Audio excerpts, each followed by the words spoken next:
सो screen दिख तो रहा है ना? हाँ भैया। ऐसा हाँ, थोड़ा आराम से समझते हैं, ठीक है? टाइम लेकर के कि क्या हो रहा है। एक कोट है यहाँ पे कि it's easy to lie with statistics, ठीक है? And it's hard to tell the truth without statistics. मतलब आप स्टैटिस्टिक्स के साथ झूठ तो बोल सकते हो, it's easy to lie with statistics. आप सभी को पता है कि घोटाला होता है, राइट? तो वो घोटाला क्यों हो पा रहा है? बिकॉज डेटा में थोड़ा हेरफेर किया गया है, तभी हो पा रहा है, ठीक है? लेकिन अगर प्रूफ करना है कि वहाँ पे घोटाला हुआ है, तो उसके लिए भी तुम्हें डेटा का ज़रूरत है, समझे? विदाउट डेटा कुछ नहीं हो सकता। तो फर्स्ट ऑफ ऑल अंडरस्टैंड कि डेटा क्या है कंप्यूटर प्रोग्रामिंग वर्ल्ड में, इस पूरे मार्केटिंग वर्ल्ड में, ठीक है? जो भी तुम करना चाहते हो, सी सीखना चाहते हो, सी प्लस प्लस सीखना चाहते हो, जावा सीखना चाहते हो, वट एवर लैंग्वेज जो भी सीखना चाहते हो, उन सबसे ऊपर जो चीज़ आता है वो है डेटा, ठीक है? डेटा क्या हो सकता है? डेटा तुम्हारा नाम हो सकता है। आज जो बच्चे यहाँ पे ज्वाइन किए हैं, 25 स्टूडेंट्स यहाँ पे है, इनका अगर मैं एक लिस्ट निकाल लूँ और ये लिस्ट मैं निकाल के इनके बारे में सर्च करना स्टार्ट करूँ, तो ही ये डेटा बन जाएगा, राइट? Isn't it? है दादा। हाँ, अब इस डेटा को किस फॉर्मेट में रखना है, क्या करना है इस डेटा के साथ, वो डिपेंड करता है कि क्या करना है उस डेटा के साथ, ठीक है ना? मतलब what are my expectations from that data, कि उस डेटा के साथ मुझे क्या करवाना है, ठीक है? तो अगर आप किसी भी प्रोग्रामिंग लैंग्वेज की बात करें, तो प्रोग्रामिंग लैंग्वेज अलग चीज़ हो गया। हम यहाँ पे लैंग्वेज सीखने नहीं आए हैं, ठीक है? इंजीनियरिंग फील्ड में लैंग्वेज सीखने नहीं आते हो तुम। इंजीनियरिंग फील्ड में उस लैंग्वेज का तुम यूज़ करने आते हो, वरना फिजिक्स सीखने तो तुम कहीं मतलब नॉर्मल साइंस स्कूल में चले जाते हैं, मतलब साइंस कॉलेजेस में चले जाते हैं, इजंट इट? वैसे ही वहाँ पे भी एमएससी का कोर्स में सी है, पाइथन है, सब कुछ ही है, बट वहाँ पर वो प्रोजेक्ट नहीं बनाते, मतलब प्रोजेक्ट डेवलप डिप्लॉयमेंट नहीं करते, सर्वर पर प्रोजेक्ट अपलोड नहीं करते, ठीक है?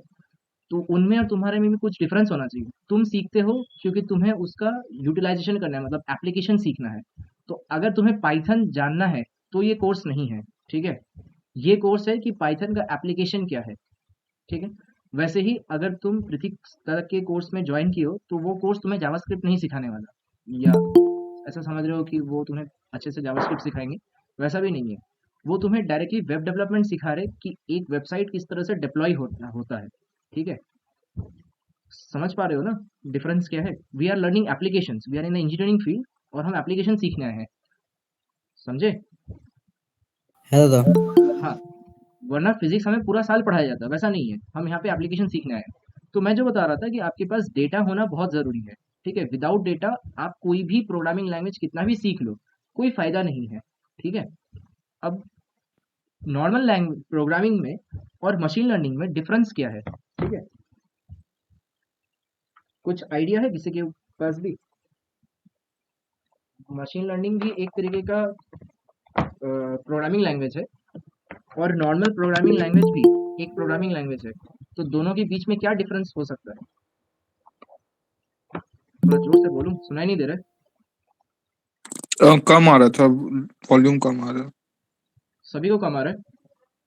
हेलो? नहीं भैया, काफी है। सही है भैया, सही है, नॉर्मल ही है। तुम थोड़ा अपना चेक कर लो, ठीक है? हाँ, या मैं रीजॉइन करता हूँ। हाँ, चलो। तो जो मैं बोल रहा था कि नॉर्मल प्रोग्रामिंग लैंग्वेज और तुम्हारा मशीन लेवल लैंग्वेज या मशीन लर्निंग जो लैंग्वेज है, उसमें डिफरेंस क्या है, ठीक है? तो समझते हैं सबसे पहले डिफरेंस क्या है, उसके बाद आगे बात करते हैं, ठीक?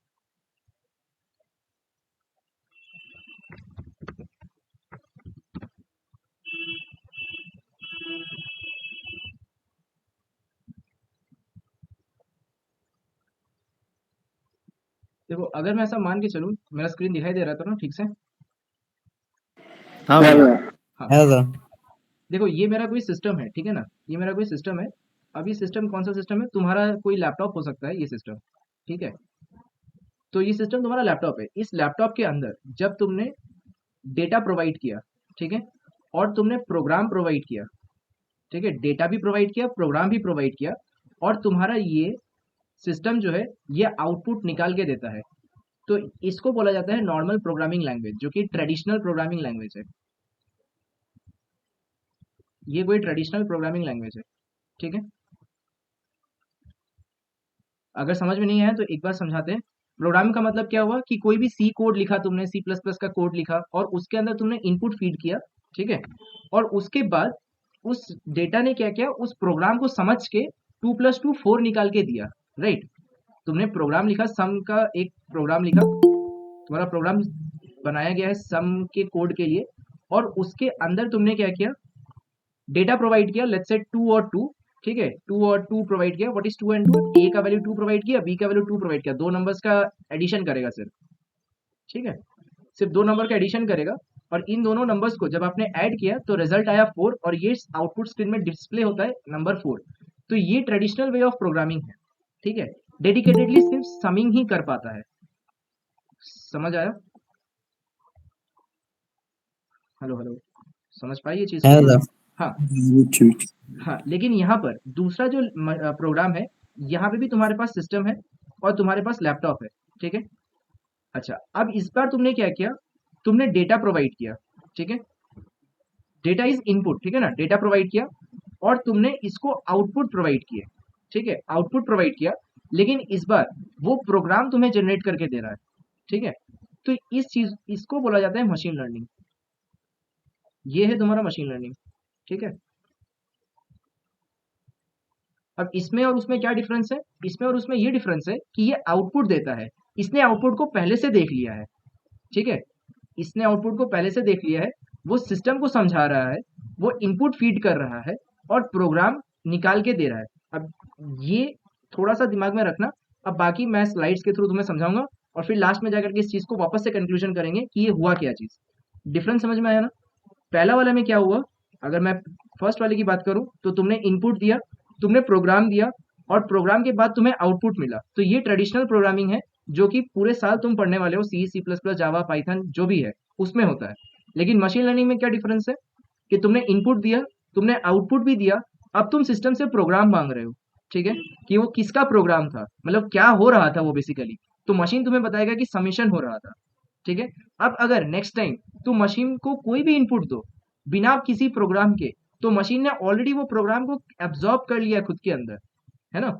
तो मशीन जानता है कि अगर मैं डेटा 2 देता हूं और आउटपुट 4 आता है, यानी कि हमेशा ये 2+2=4 होता है, ठीक है। या फिर मैं 3 और 3 इनपुट देता हूं और आउटपुट अगर 6 आ रहा है, तो ऑब्वियसली 3+3 6 ही हुआ होगा, मतलब बीच में किसी ने समेशन ही किया होगा। मतलब इस बार मशीन बिना देखे, बिना प्रोग्राम को देखे आउटपुट को बता सकता है, मतलब वो प्रिडिक्ट करना स्टार्ट कर दिया है। समझ पा रहे हो? डिफरेंस समझ में आया? हाँ भैया। हाँ, अब आते हैं कि ये जो वर्ल्ड है, ठीक है, वो वर्ल्ड बेसिकली डिपेंड करता है डेटा के ऊपर। यानी मेरे पास एक इनपुट डेटा होगा, मेरे पास एक आउटपुट डेटा होगा, ठीक है। इनपुट और आउटपुट डेटा के बीच में जो रिलेशनशिप है वो यहाँ पर डेटा साइंस डेवलप करती है। अब इट्स लिखा है कि it's easy to lie with statistics and it's hard to tell the truth without statistics. That means कि अगर तुम स्टैटिस्टिक्स के साथ झूठ बोलना चाहते हो, ठीक है, तो तुम्हें क्या करना पड़ेगा, नंबर्स के साथ गोलमाल कर दो, ठीक है। लेकिन वहीं पर अगर तुम किसी को प्रूफ करना चाहते हो रॉन्ग, तो तुम बिना स्टैटिस्टिक्स के उसको रॉन्ग प्रूफ नहीं कर सकते। किसी भी कंपनी का ग्रोथ अगर तुम्हें दिखाना है तो भी तुम्हें स्टैटिस्टिक्स की जरूरत है, और अगर वो कंपनी ग्रोथ को हेरफेर करना चाहती है तो भी उसको स्टैटिस्टिक्स का जरूरत है। So that means without numbers we can't able to achieve the ultimate goal, ठीक है। समझ आया? Hello hello. हाँ, हाँ भैया। अब यहाँ पर दूसरा चीज क्या है कि what if human can train machine, ठीक है ना। अब मैं अगर मशीन को ट्रेन कर दूं कि मुझे मशीन को बार बार प्रोग्राम देने का ही जरूरत ना पड़े, ठीक है, वो बिना प्रोग्राम को देखे ये प्रिडिक्ट करना स्टार्ट कर दे कि वो क्या करना चाहता है, तभी तो मशीन सीख गया ना। समझे? अगर मैंने मशीन को 2 डेटा दिया और बिना कुछ बोले मशीन मेरे को उस 2 डेटा का रिजल्ट ला करके दे रहा है, तो मतलब मशीन सीख गया है, राइट। हाँ हाँ, अगर मैंने आज तुम्हें किसी का नंबर दिया 9832095927 फॉर एग्जाम्पल, अब तुम्हें देखकर तुमने इस नंबर को सुन के इतना समझ में आया कि इसमें 10 डिजिट है, यानी ये किसी का फोन नंबर होगा, तुमने ये प्रिडिक्ट कर लिया, है ना। हाँ, तो मुझे तुम्हें बताने का जरूरत नहीं पड़ा कि ये फोन नंबर है, बट तुमने अपने आप प्रिडिक्ट किया। अब वो प्रिडिक्शन कितना सही होता है, कितना गलत होता है, वो होता है एक आउटपुट मॉडल और इनपुट मॉडल के बीच का डिफरेंस, ठीक है। मैं अगर तुम्हें एक कोई भी डेटा प्रोवाइड कर रहा हूँ और उस डेटा को तुम समझ रहे हो और तुम समझ के कुछ आंसर दे रहे हो, और मैं जो आंसर पहले से बना के रखा हूँ, दोनों आंसर के बीच में अगर मैं देखना चाहूँ कि कितना क्या सही है, व्हाट इज द डिफरेंस, ठीक है, दोनों के बीच में क्या डिफरेंस है या दोनों कितने सही है, वो जो चीज डेवलप होके आ रही है, that is called as machine learning. समझ आया इतना तक में? हाँ भाई। हाँ भैया। हाँ, अब मैंने यहाँ पर कहीं पे भी पाइथन वर्ड आज यूज नहीं करूंगा, ठीक है? तो जो भी मतलब सोच के आए हुए कि यहाँ पे पाइथन सीखने हैं, तो यहाँ पे हम आज पाइथन नहीं सीखेंगे, ठीक है? No Python. आज सिर्फ जानेंगे कि मशीन लर्निंग है क्या चीज, ठीक है? जब पूरा समझ लेंगे उसके बाद जानेंगे कि हाँ पाइथन कहाँ जरूरत है, उसके बाद हम नेक्स्ट सेशन में पाइथन यूज करेंगे, ठीक है? पहले ही बता दिया। नेक्स्ट थिंग, अब देखो ऐसा है कि ये कोई एक बंदा है, पॉल नाम का, ठीक है? अब इस बंदे को गाना सुनना पसंद है, ठीक है? कैसा गाना सुनना पसंद है? इसको एक टेम्पो गाना सुनना पसंद है। इसका जॉनरा कुछ भी जॉनरा हो सकता है, इंटेंसिटी कोई भी इंटेंसिटी हो सकता है, जेंडर ऑफ वॉइस कोई भी जेंडर ऑफ वॉइस हो सकता है। तो ये बेसिक नेसेसिटीज है इसका, कि गाने में टेम्पो कितना होना चाहिए, जॉनरा किसका होना चाहिए, इंटेंसिटी क्या होना चाहिए, जेंडर ऑफ वॉइस क्या होना चाहिए, और उसके बेसिस पे ये बंदा सिलेक्ट करता है कि गाना अच्छा है या बुरा है, राइट? तुम एक पिक्चर के अंदर जब पिक्चर देखने जाते हो, तुम उस पिक्चर को अच्छा पिक्चर है या बुरा पिक्चर है किसके रेस्पेक्ट में बोलते हो, है ना? एक पिक्चर देखने गए तुम, मान के चलो अवतार वर्सेस ब्रह्मास्त्र, ठीक है? तो दोनों पिक्चर के बीच में मैंने तुम्हें कंपैरिजन करने बोला, तो तुम कैसे कंपैरिजन करोगे कि कौन सा पिक्चर अच्छा है कौन सा पिक्चर अच्छा नहीं है? उसके कुछ फीचर्स निकाल के, राइट? हाँ हेलो। भैया। हाँ, कुछ फीचर्स जब तक पता नहीं चलेगा तुम्हें, तब तक तुम दोनों के बीच में कंपैरिजन नहीं कर पाओगे। तो वो फीचर क्या हो सकता है? वो फीचर सीजीआई हो सकता है, वो फीचर वीएफएक्स हो सकता है, वो फीचर उसका गाना हो सकता है, वो फीचर उसका कास्टिंग हो सकता है, राइट? समझ पाए डिफरेंस? हाँ हाँ। अब यहाँ पर ये जो फीचर्स है कि बंदे को गाना पसंद आएगा या नहीं आएगा, वो किन बातों पे डिपेंड करता है? डिपेंड करता है उसकी टेम्पो पे। टेम्पो मतलब कि उसका वॉइस ऑफ रेस कितना है, ठीक है? जॉनरा मतलब हो गया कि किस जॉनरा का गाना है, दुख का गाना है, मातम का गाना है, हैप्पी गाना है, ठीक है? या फिर बहुत ही सैड, मतलब क्या बोलते हैं, खुशहाल गाना है, या चाइल्ड सॉन्ग है, तो वो दैट बिकम्स जॉनरा। इंटेंसिटी मतलब कि वॉल्यूम कितना लाउड है उसका, ठीक है, मतलब पिच कितना ज्यादा है। और जेंडर ऑफ वॉइस मतलब लड़का गा रहा है या लड़की गा रहा है, so that is gender of voice. इन बातों पे डिपेंड करके वो चूज करने वाला है कि गाना पसंद आएगा या नहीं आएगा। अच्छा, अब उसने ये बोला, ये डेटा उससे निकल के आया, ठीक है? ये कोई डेटा उसके पास निकल के आता है कि देखिए लाइक जो है वो ग्रीन वाले हैं और डिसलाइक जो है वो रेड वाले हैं, ठीक है? अब इसमें क्या समझ में आ रहा है? इसमें ये समझ में आ रहा है कि जैसे जैसे मैं एक्स एक्सिस में आगे की तरफ मुड़ रहा हूँ, मतलब इस तरफ में जैसे ही जा रहा हूँ, तो गाना क्या हो जा रहा है? गाना उतना ज्यादा फास्ट हो जा रहा है, मतलब that was a beat song, ठीक है? लेकिन यहाँ पर अगर मैं देखता हूँ तो वो गाना हो सकता है कोई लोफी सॉन्ग है। समझ पा रहे हो? यहाँ पे जो गाना होगा वो कोई लोफी सॉन्ग होगा, यहाँ पे जो गाना होगा वो कोई फास्ट सॉन्ग होगा, मतलब बहुत ही फास्ट बेस में सॉन्ग होगा, ठीक है? मतलब यहाँ रैप। पे पार्टी म्यूजिक रहेगा और यहाँ पे नाइट म्यूजिक। हाँ जी, बोलिए। हेलो। नहीं नहीं, कुछ नहीं भैया। हाँ, ठीक है। अच्छा, अब यहाँ पर लाइट और सोरिंग का क्या मतलब है कि यहाँ पर गाना बहुत ही ज्यादा धीमा से सुनाई देगा, इंटेंसिटी बहुत ही कम है, और यहाँ पे इंटेंसिटी जो है हाँ सुनाई दे रहा है, ऐसा नहीं है कि एकदम सुनाई नहीं दे रहा है। तो रिलैक्स गाने जो है उसको हम लाइट वॉइस में सुनते हैं, तो बंदे को उतना ज्यादा रिलैक्स वॉइस गाना पसंद नहीं है, वो कहीं बीच बीच में उसको गाना पसंद है, राइट? अब ये इसका तुमने क्या किया, डेटा कलेक्ट किया। ये जो भी किया है ये तुमने उसका डेटा कलेक्ट किया है। समझ आया बात? हम्म, हाँ। है अब दादा। इसके बाद नेक्स्ट टाइम इसको कौन सा गाना पसंद आएगा, ये हम कैसे करके बता सकते हैं? माय क्वेश्चन इज कि नेक्स्ट टाइम इसको कौन सा गाना पसंद आएगा, ये हम कैसे करके बता सकते हैं? দাদা যে ডাটাটা পেলাম ওই ডাটার উপর ডিপেন্ড করে একটা গান। हाँ, ये डाटाটার উপর डिपेंड করে একটা গান। तो लेट फॉर एग्जांपल, नेक्स्ट गाना जो तुम डिसाइड कर रहे हो उससे पहले तुमने ये क्लस्टर किया कि देखो यहाँ पे जो भी चीजें आती है वो उसको लाइक करता है, और यहाँ पे जो भी चीजें आती है वो उसको डिसलाइक करता है, রাইট? এখানে যে জিনিসগুলো পাওয়া যাচ্ছে সেই জিনিসগুলোকে ও লাইক করে, আর এখানে যে জিনিসগুলো পাওয়া যাচ্ছে সেগুলোকে ও ডিসলাইক করে। বোঝা গেল? हाँ বোঝা হ্যাঁ গেল दादा। না? দাদা। हाँ। अच्छा, तो अब एक छोटा सा गाना हमने डिसाइड किया कि ये पॉइंट नंबर बी है। लेट फॉर एग्जांपल जो ब्लू कलर का पॉइंट तुम्हें दिखाई दे रहा है यहाँ पे, ये ब्लू कलर का पॉइंट तुम्हारा पॉइंट नंबर बी है, ये जहाँ पे मैं पॉइंटर को मार्क कर रहा हूँ, पॉइंटर दिख तो रहा है ना? हाँ हाँ, হ্যাঁ ये দাদা। कोई पॉइंट है। अब इस पॉइंट को डिसाइड करके मैं कैसे बोल सकता हूँ कि ये गाना अच्छा गाना है या बुरा गाना है? क्या मैं बोल सकता हूँ इस गाने को डिसाइड करके? क्या ये गाना जो यहाँ पे आएगा वो अच्छा होगा या बुरा होगा उसके लिए? Will he like that middle song? में होगा, मीडियम होगा, हाँ भैया। मीडियम होगा। मतलब वो लाइक करेगा या डिसलाइक करेगा, ये कैसे बोल सकते हैं? मतलब लाइक भी नहीं करेगा, डिसलाइक भी नहीं करेगा। अच्छा, लाइक भी नहीं करेगा, डिसलाइक भी प्रोबेबिलिटी में हो जाएगा ना, ये प्रोबेबिलिटी में पड़ जाएगा, कर भी सकता है नहीं भी कर सकता है। करेक्ट बात है, हाँ प्रोबेबिलिटी में आएगा। तो मशीन लर्निंग में जो दूसरा फीचर आता है वो ये है कि ये पूरा का पूरा जो सब्जेक्ट है वो प्रोबेबिलिटी बेस्ड है, ठीक है? मैंने तुम्हें इंटेंस मतलब फीड नहीं किया, मैंने कहीं पे भी प्रोबेबिलिटी वर्ड यूज किया नहीं किया ना, तुमने खुद से ये वर्ड डेवलप करके लाए।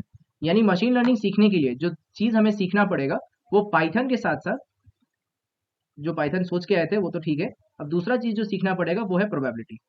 समझ आया?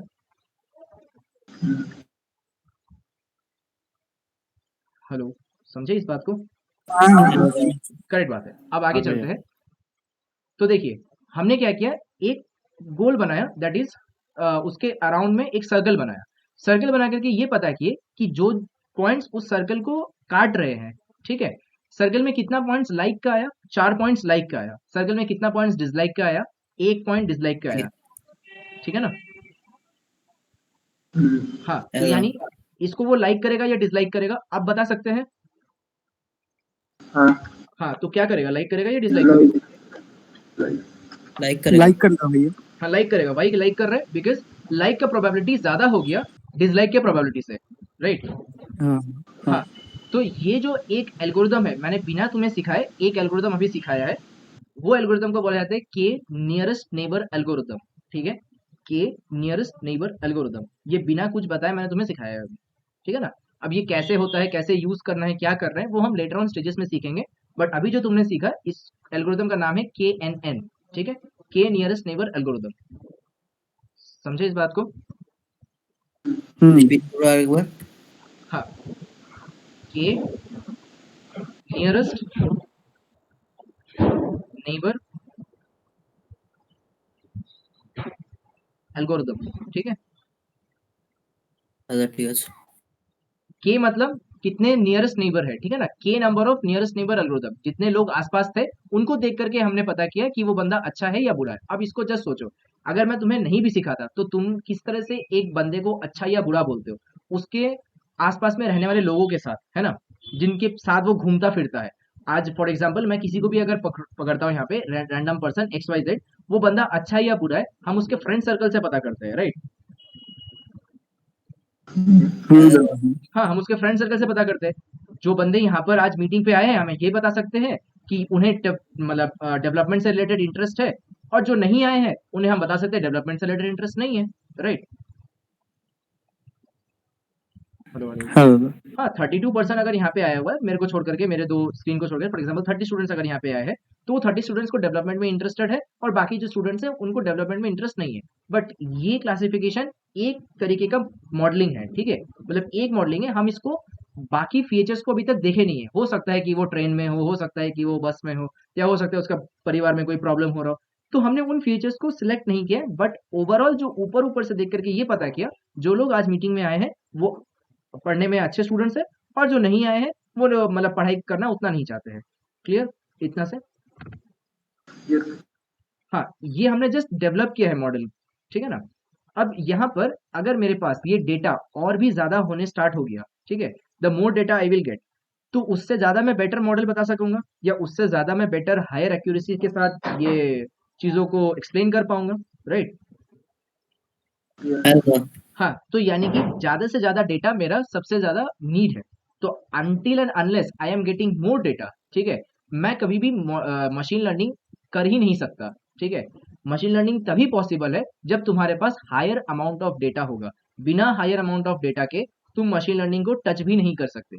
अब अगर कोई 2008 में 2008 में मशीन लर्निंग करने का सोच रहा होता, तो वो मशीन लर्निंग कभी भी नहीं कर सकता। इंडिया में बैठ करके तो नहीं कर सकता, और ऊपर से कूच बिहार में बैठ के तो नहीं कर सकता। थोड़ा समझ पाए चीज़ों को? हाँ बिल्कुल। हाँ, कूच बिहार में बैठ के या फिर कहीं पर भी वेस्ट बंगाल के इस लोअर पार्ट में बैठ के तुम मशीन लर्निंग नहीं सीख सकते। और तब तुम बोलते हैं कि हाई डिमांड है इस सब्जेक्ट का, पर तुम रूट कॉज नहीं समझते कि हाई डिमांड किस लिए है, क्योंकि बेसिकली तुम्हारे पास डेटा ही नहीं है। अगर तुम्हारे पास डेटा ही नहीं है तो तुम लोगों का टेस्ट कैसे बता सकोगे, राइट? अगर तुम्हारे पास डेटा ही नहीं है तो तुम लोगों का टेस्ट कैसे बता सकोगे? तुम टेस्ट ही नहीं बता सकोगे। इतना इतना सारा चीज पॉसिबल ही नहीं हो पाएगा। ठीक है, तो मुझे हायर है डेटा की जरूरत है। अब क्वेश्चन वहीं पर आता है दूसरे दूसरे तरह से, कि यहाँ पर जो भी आएगा मैं लास्ट में बताऊंगा वो क्वेश्चंस क्या है। चलो आगे चलते हैं। अब यहाँ पर जो दूसरा डिफरेंस आता है वो ये है कि what is AI, what is ML and what is DL. ठीक है, मतलब आर्टिफिशियल इंटेलिजेंस क्या चीज है, मशीन लर्निंग क्या चीज है, और डीप लर्निंग क्या चीज है। ठीक है, मशीन लर्निंग क्या होता है, डीप लर्निंग क्या होता है, और आर्टिफिशियल इंटेलिजेंस क्या होता है। ये सारे पाइथन के एप्लीकेशंस है। यहाँ पे पाइथन अभी तक इंट्रोड्यूस ही नहीं हुआ है। अभी तक जो भी चीज मैंने बताया यहाँ पर कहीं पे भी पाइथन को यूज नहीं किया गया है, बट ये सारे पाइथन से ही यूज होते हैं। ठीक है, बिना पाइथन के तुम इसको यूज नहीं कर सकते, बट वो सब अलग बातें हैं। फिलहाल के लिए जो एआई है, मतलब एक मॉडल को कुछ सिखाना है, तो मुझे उसके लिए पहले जो डेटा ग्राफ है वो मैं समझाता हूँ। देखो यहाँ पे ये बोला जाता है कि एआई जो है, मतलब आर्टिफिशियल इंटेलिजेंस, ये सबसे बड़ा रोल प्ले करता है। ठीक है, उसके बाद आता है मशीन लर्निंग, और उसके बाद आता है डीप लर्निंग। ठीक है, मशीन लर्निंग फिर आता है डीप लर्निंग। अब ऐसा क्यों होता है? वो इसलिए होता है क्योंकि जितने भी सारे काम हो रहे हैं वो बेसिकली एक आर्टिफिशियल इंटेलिजेंस है ना। तुम एक मशीन को इंटेलिजेंस प्रोवाइड कर रहे हो, मशीन में बुद्धि नहीं था, तुमने मशीन को बुद्धि दिया, and machine got that information, right, and this is called as what, artificial intelligence. और उसमें मशीन लर्निंग का पार्टिसिपेशन प्रोबेबिलिटी पर बेसिस होता है। जैसे तुम लोगों में से ही वर्ड आया प्रोबेबिलिटी, तो मशीन लर्निंग पे जो भी चीजें हो रही होगी वो सारी चीजें प्रोबेबिलिटी पर ही बेस्ड करके किया जाएगा। अब प्रोबेबिलिटी में जो भी चैप्टर्स आते हैं 10 12 तक, जो भी चैप्टर्स तुमने पढ़ के आए हो, probability, statistics, mean, median, deviation, ठीक है, आगे जाकर के जो भी सीखने वाले हो, like for example covariance, correlation, word में कभी डरना मत, मैं एक्सप्लेन कर दूंगा सब क्या चीजें है। तो ये सब जो भी चीजें आ रहा है ये तुम्हें यहाँ पर देखने को मिलेगा, समझे, मशीन लर्निंग में। हाँ, लेकिन डीप लर्निंग में ये सब चीजें हट के वहां पे वो चले जाते हैं परसेप्ट्रॉन में, मतलब एक इंसान कैसे करके सोचता है, एक इंसान का दिमाग कैसे करके सोचता है, उस चीजों पे चले जाता है, हाउ अ ह्यूमन थिंक्स। ठीक है, हाउ अ ह्यूमन थिंक उसमें चला जाता है, एक ह्यूमन कैसे करके सोचता है उन चीजों पे चला जाता है उसका दिमाग, तो दैट इज डीएल। ठीक है, उस चीजों को डीएल बोला जाता है, मतलब डीप लर्निंग बोला जाता है। वहां पे न्यूरॉन ट्रेनिंग चलता है, न्यूरॉन्स जैसे तुम्हारे दिमाग में न्यूरॉन्स है, वो न्यूरॉन ट्रेनिंग करके हम वहां पर ट्रेन करने का कोशिश करते हैं। तो वो आज का एजेंडा नहीं है, वो मैं बाद में बताऊंगा। ठीक है, तो यहाँ पे आते हैं कि अगर तुमने मशीन को कुछ एक एल्गोरिदम दिया और मशीन ने उस एल्गोरिदम को मैथमेटिकल मॉडल में डेवलप कर पाया, ठीक है, सो इसको बोला जाता है क्या, इसको बोला जाता है आर्टिफिशियल इंटेलिजेंस। ठीक है, समझे। हाँ, अब सोचो तुम्हारे, हाँ जी बोलो। हाँ हाँ, बोलो बोलो की बोल रहे हो। एक बार फिर से बोले ना। मशीन को तुमने कोई भी इंटेलिजेंस प्रोवाइड किया, ठीक है, मशीन ने कुछ भी सीखा एल्गोरिदम देख करके, उस एल्गोरिदम को जब तुमने मैथमेटिकल मॉडल में डेवलप किया, ठीक है, उस पूरे मतलब बीच में जो भी इंटर रिलेशन चीजें हुई है, दैट होल इंटर रिलेशन चीजें is called as artificial intelligence. ठीक है, मशीन को तुमने एक एल्गोरिदम प्रोवाइड किया, मशीन ने उस एल्गोरिदम को डेटा के टर्म में समझा, और इसी चीज को बोला जाता है क्या, मशीन ने मतलब चीजों को एब्जॉर्ब करना शुरू किया, that is called as artificial intelligence. समझे इस चीज को। हेलो हेलो, हेलो ओके, कुछ भेजा है क्या? Okay, next thing is that कि देखो अब तुम्हारा एलेक्सा जो है, उसके सामने अगर जाकर के तुम बोलते हो कि हे अलेक्सा प्ले डेस्पासिटो, या hey Alexa what is the weather, right, तो एलेक्सा जो है वो रिस्पॉन्ड करता है तुम्हारे वॉइस को सुन करके, राइट। हेलो हेलो, हाँ भैया। हाँ, एलेक्सा तुम्हारे वॉइस को सुन करके उसको रिस्पॉन्ड करता है। अब क्वेश्चन ये आता है कि एलेक्सा उस चीज को समझा कैसे, उसके अंदर जान थोड़ी आ गया है ना, उसके अंदर स्पीच रिकॉग्निशन मॉडल जो है उसको ढाला गया है, तभी जाकर के वो समझा है और उस चीज को वो रिस्पॉन्ड कर रहा है। लेकिन उसके बाहर का कोई भी चीज एलेक्सा नहीं समझ सकता है। अगर एलेक्सा से पूछा जाए व्हाट इज योर एज, या कोई भी सही ढंग का क्वेश्चन उससे पूछा जाए कि Alexa tell me my friends birthday, वो सब तो वो बता देगा, लेकिन उसके बाहर का उसको जो भी इंफॉर्मेशन दिया गया है उस इंफॉर्मेशन के बाहर का अगर कुछ भी उससे पूछने जाओगे तो वो नहीं बता सकेगा, because ultimately it's a machine, right? जितना तुम बताओगे उतना ही वो सीख पाएगा, है कि नहीं? या तुमको हाँ भी उतना ही चीज पता है जितना चीज तुमने सीखा है, उसके बाहर का चीज तुम नहीं बता सकते। मशीन को खुद के जैसा समझो, ठीक है ना? तुमने अगर एबीसीडी सीखा है तो तुम एबीसीडी बता सकोगे। तुमने अगर जो भी चीज तुमने सीखा है तुम वही चीज बता सकोगे ना, उसके बाहर का चीज कैसे करके बताओगे, राइट?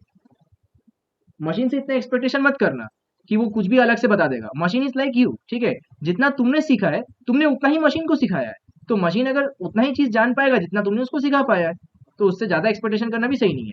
अब इसीलिए बोला जाता है इसको वीक एआई। समझ आया? हाँ हाँ, हाँ भैया। इसको इसीलिए बोला जाता है वीक एआई। अब उसके बाद का जो कन्वर्सेशन आता है वो ये आता है कि देन स्ट्रॉन्ग एआई क्या है? तो स्ट्रॉन्ग एआई इमेजिनेशन पे ही बेस्ड है, और वो है अपना टोनी स्टार्क, ठीक है? तो स्ट्रॉन्ग एआई इज दैट, पूरा Tony Stark is strong AI, ठीक है? उसका जो भी काम हो रहा है वहां पर, पूरा का पूरा मार्वल जो है वो स्ट्रॉन्ग एआई पर बेस्ड है, ठीक है? तो उसके बाहर का जो भी हो रहा है वहाँ पे, क्वांटम मैकेनिक्स चल रहा है, जो भी चीज चल रहा है वो पूरा का पूरा स्ट्रॉन्ग एआई है, ठीक है? और वो इमेजिनेशन पर बेस्ड चल रहा है। बट अच्छा लग रहा है क्योंकि कुछ ऐसा बाहर का चीज नहीं बोल रहा है, फिजिक्स से रिलेटेड बात कर रहा है। समझ में आया तो ना, what is strong AI and deep AI मतलब? हाँ भैया। नेक्स्ट थिंग इज दैट कि मैं ये चीज को तुम्हें समझा दिया। मशीन लर्निंग के साथ एक और चीज ये है कि मशीन लर्निंग थोड़े डेटा के साथ काम करना शुरू कर सकता है, ठीक है? मशीन लर्निंग जो है वो थोड़े डेटा के साथ काम करना शुरू कर सकता है, लेकिन तुम्हारा जो डीप लर्निंग है वो, उसको चाहिए ज़्यादा डेटा। वो बिना ज़्यादा डेटा के वो कभी भी काम करना शुरू ही नहीं कर सकता। इसलिए डीप लर्निंग रिसेंटली फेमस हुआ है, ना कि डीप लर्निंग बहुत दिन पहले से फेमस था। तो हम डीप लर्निंग पर एक दिन दूसरा सेशन लेंगे। आज मशीन लर्निंग का सेशन है, तो उसमें इतना चीज़ सिर्फ जान के रखो कि डीप लर्निंग में डेटा बहुत ही ज़्यादा देना पड़ता है, मतलब करोड़ों डेटा देना पड़ेगा, तब जा करके वो समझ पाएगा कि करना क्या है, ठीक है ना? मैं करोड़ों बोला ताकि वो एक अच्छा मॉडल बन पाए। उसके नीचे इट्स लाइक छः, मतलब कम से कम लाखों का डेटा देना पड़ेगा, तब जाके वो समझ पाएगा, ठीक है ना? समझे इस चीज़ को? उसको हायर अमाउंट ऑफ डेटा चाहिए। जब तक डेटा दोगे नहीं वो कुछ भी बता नहीं सकेगा। समझे? समझ आया ये चीज़? क्लास 1 के बच्चे को जाकर के अगर तुमने 12th का मैथ्स बताया तो वो कभी हाँ बता भैया। पाएगा? नहीं बता पाएगा ना। नहीं भैया, नहीं भैया। जी भैया। वो नहीं बता पाएगा, ठीक है? बाकी लोग कनेक्ट तो हो पा रहे हो ना मेरे से? मैं जो बोल रहा हूँ समझ पा रहे हो तो ना? हाँ दादा। क्या पूछिए दादा? हाँ, नहीं समझ पाओगे तो पूछ लेना, ठीक है ना? हाँ भैया ठीक है। हाँ, अब इसके बाद जो आता है वो है कि मशीन लर्निंग बेस्ड है 3 चीज़ों के ऊपर: सुपरवाइज्ड लर्निंग, अनसुपरवाइज्ड लर्निंग और रीइंफोर्समेंट लर्निंग, ठीक है? सुपरवाइज्ड लर्निंग का क्या मतलब होता है? सुपरवाइज्ड लर्निंग का मतलब होता है कि उसको एक लेबल्ड डेटा मिला हुआ है, ठीक है? मतलब उसके पास एक लेबल्ड डेटा है, जैसे कि star, rectangle, triangle, circle, square. मैं अगर तुम्हें सिखा दूं कि देखो बेटा ये स्टार होता है, ठीक है? वैसे ही तुम मशीन को सिखाना, देखो मशीन ये स्टार है, देखो मशीन ये रेक्टेंगल है, देखो मशीन ये ट्रायंगल है, ये स्क्वायर है, ये सर्कल है। तो तुमने मशीन को सिखाया ना कि ये स्टार है, ये सर्कल है, ये ट्रायंगल है, ये यहाँ पर मीट है, ये बलून्स है, ये टोपी है, ये आइसक्रीम है। समझ आ रहा है? हाथ पकड़ के सिखाते हो ना जैसे बच्चों को। हाँ, तुम अगर हाथ पकड़ के मशीन को सिखाए कि देखो मशीन ये तुम्हारा स्टार है, ये तुम्हारा रेक्टेंगल है, ठीक है? तो इन तरीके के लर्निंग को बोला जाता है सुपरवाइज लर्निंग। समझे? भैया, हाँ जी, हाँ बोलो। भैया। अ, वो देखिए आपने वहाँ पे लिखा था ना, स्टार छोटा बड़ा डिफरेंट कलर का, वो तो डिफरेंशिएट नहीं कर पाएगा ना, मतलब हाँ, लेबल्ड होगा। हाँ, वो डिफरेंशिएट नहीं कर पाएगा, लेकिन हमने उसको सिखाया। देखो ये 3 तरीके के स्टार होते हैं तुम्हारे पास, ये अगर कभी भी इस तरीके का पैटर्न तुम्हें दिखाई दे तो उसको स्टार बोल देना। कभी भी इस तरीके का सर्कल दिखाई दे तो उसको सर्कल बोल देना। कभी भी ये चीज, ये शेप दिखाई दे तो उसको ट्रायंगल बोल देना। समझ आया? मतलब जो लेबल्ड होगा वही बताएगा, डेटा बताएगा। हाँ, जैसे कि तुमको जैसे सिखाया गया तुम वही बता सकोगे, राइट? ओके भैया। हाँ, तो अभी मैंने मशीन को पूछा, मशीन बताओ ये क्या चीज है, ठीक है? तो मशीन इसको हाइट भी तो बता सकता है, वो इसको बलून ना बता करके। सम, भैया ये तो सही है। हाँ जी ना, ये मशीन इसको हार्ट भी तो बता सकता है, ये बलून नहीं बता करके उसको ये हार्ट शेप दिखाई दे रहा है ना, तो वो इसको हार्ट बता सकता है। अब तुम्हारा क्वेश्चन आता है कि how good my model can predict the accurate item, ठीक है? कितना अच्छी तरह से मेरा मॉडल एक एक्यूरेट आइटम को बता सकता है, वो होता है मशीन लर्निंग के बीच में एक्यूरेसी निकालना। ठीक है, सो मेरा नेक्स्ट टर्म जो आता है वो है accuracy. So the next term is accuracy. समझ आया?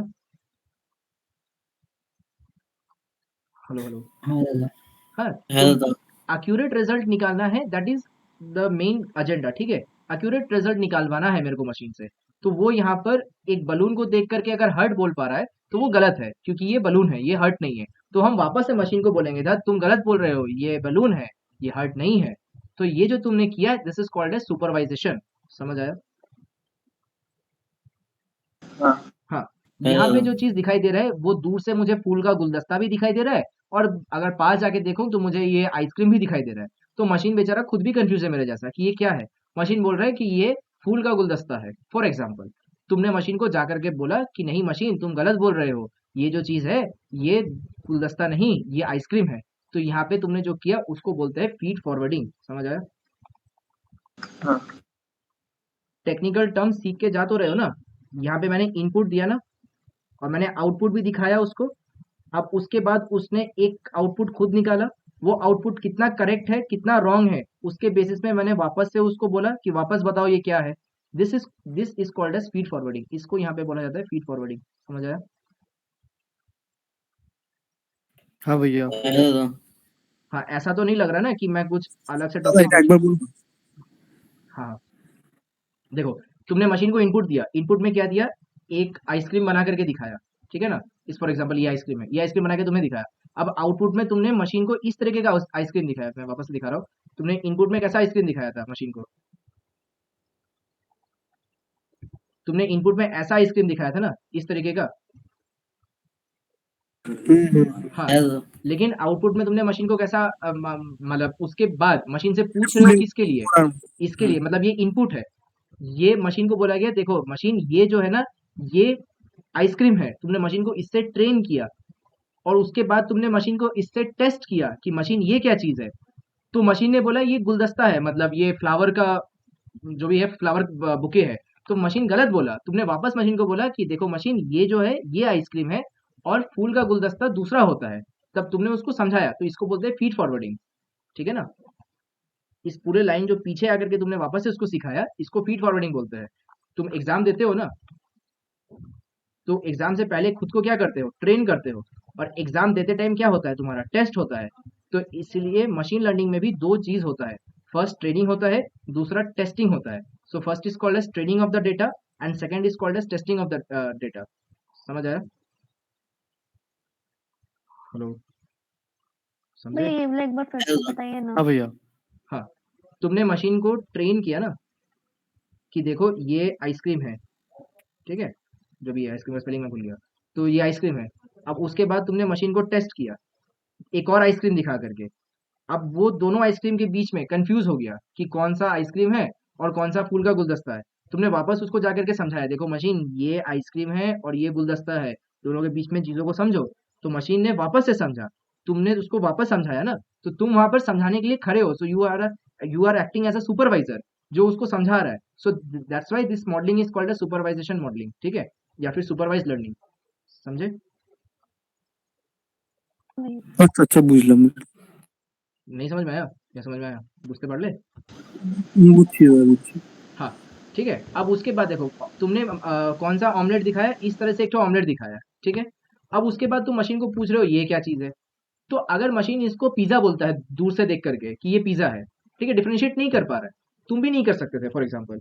तो ये वापस से तुम जा करके बोलोगे देखो मशीन, इस तरह से कभी भी अगर दिखाई दे और उसके बीच में गोल हो तो उसको ऑमलेट बोलना। और ऑमलेट का एक और तरह ये भी होता है, इसको भी ऑमलेट समझ के रखो। तो तुमने मशीन को दोबारा समझाया ना कि ये ऑमलेट है। समझे? हाँ हाँ भैया। দাদা তাহলে এর জন্য তখন বলছিলে যে যত বেশি ডাটা থাকবে তত অ্যাকুরেট হবে। यस, तब से मैं वही बोल रहा हूँ कि how good my model can hmm, predict based on the data I am giving. ठीक है, जितना ज़्यादा डेटा मैं उसको प्रोवाइड करूंगा उसी से वो समझ पाएगा। अगर मेरे पास डेटा ही नहीं होगा मैं कैसे करके समझाऊंगा? अब तुम सोचो 2010 में लोगों के पास एंड्रॉयड फ़ोन उस समय नहीं था, तो वो फोटोज क्लिक नहीं करते थे। मैं आता हूँ लास्ट में उस सब चीज़ों पे। ठीक है, जो भी है। अब देखो ये হুম, तुम्हारा ঠিক আছে। एकदम बच्चों के जैसा है। ठीक है, ये बच्चा रो रहा है, मशीन भी रोएगा। और मशीन जब रोएगा तो मशीन हैंग कर जाएगा। समझ आया? तुम्हारा मशीन जो है जब रोएगा तो वो हाँ हैंग कर जाएगा। तो इसीलिए पर्सनल एक्सपीरियंस से बता रहा हूँ, इस मॉडल सबको कभी भी अपने लैपटॉप या फिर उसमें नहीं बनाना, मतलब पर्सनल डेस्क में नहीं बनाना। ठीक है? हेलो। तो फिर से बोलिए भैया। मतलब इन सारे मॉडलिंग जो भी करोगे ना, इन मॉडलिंग को कभी भी अपने पर्सनल डेस्क में नहीं करना, अपने पर्सनल लैपटॉप्स में, पर्सनल पीसीज में मत करना। कब कहाँ करोगे? ऑनलाइन पोर्टल में करना। ठीक है? वो ऑनलाइन पोर्टल कैसे यूज करना है वो भी मैं सिखाऊंगा। तो इतना बता रहा हूँ कि तुम्हें लोग बोलेंगे एनाकोंडा डाउनलोड कर लो, पाइथन डाउनलोड कर लो, ये बोलेंगे, ठीक है? बस मत करना। ठीक है ना? मशीन को जितना ज़्यादा कम प्रेशर दोगे उतना ही सही है। मतलब जैसे कि हमको बोला जाता है कि ये बुक खरीद लो, तुम आज तक बुक खरीद के पढ़े हो? कितना ही बुक पढ़े हो, राइट? Hello hello. नहीं पढ़े हो ना? हाँ बहुत सारा बुक खरीदे हो बट पढ़ने के लिए एक भी बुक सही से नहीं पढ़े। तो वही बात है, तुम अगर मशीन को ज़्यादा से ज़्यादा मतलब सॉफ्टवेयर का लोड देते रहोगे, ये सॉफ्टवेयर पकड़ो एनाकोंडा, ये सॉफ्टवेयर पकड़ो डेप्सी प्लस प्लस, ये सॉफ्टवेयर पकड़ो, तो मशीन एक टाइम पे इतना सारा लोड नहीं ले पाएगा, तो वो स्लो हो जाएगा। ठीक है? मतलब तुम्हारा पर्सनल लैपटॉप जो है वो स्लो हो जाएगा। तो बेटर ऑप्शन ये है कि ऑनलाइन जाओ और ऑनलाइन में सारे कोडिंग करो। ठीक है? पर्सनल डेस्क में मत रखना। हाँ, लेकिन फाइल सेव कर लेना। फाइल जो है वो .py में सेव होगा, उसको वापस सेव करना, वापस अपलोड करना, तो कोई प्रॉब्लम नहीं है। ठीक है? तो ये भैया ये किस प्लेटफॉर्म पे होगा, मतलब कैसे करना है ये? हाँ, वो मैं बाद में सिखाऊंगा किस प्लेटफॉर्म में होगा। जी ठीक है? समझ आया? तो तुमने जिस तरह से एक बच्चे को सिखाया ये काइट है, और फिर बच्चे को बताया ये काइट है, ये लैम्प है, और फिर उससे पूछा ये लैम्प है। समझ आया ना? इसी तरह से तुम्हें मशीन को भी सिखाना है। That is machine learning. ठीक है? हाँ, अब ये होता है सुपरवाइज लर्निंग को समझने का बहुत ही आसान तरीका। ठीक है? अदरवाइज तुम अगर गूगल में जाओगे तो वो बहुत बड़ा बड़ा करके लिखा है कि what is supervise learning, but this is the main thing, the way you teach your self is the way you teach your machine. ठीक है? अगर खुद को पढ़ा सकते हो तो मशीन को भी पढ़ा सकते हो। जितना एक्सपेक्टेशन खुद से करते हो उतना ही एक्सपेक्टेशन मशीन से करना, उससे ज़्यादा एक्सपेक्टेशन मत करना, नहीं तो मशीन तुम्हें गंदा रिजल्ट देगी और तुम मशीन को तोड़ दोगे। ठीक है?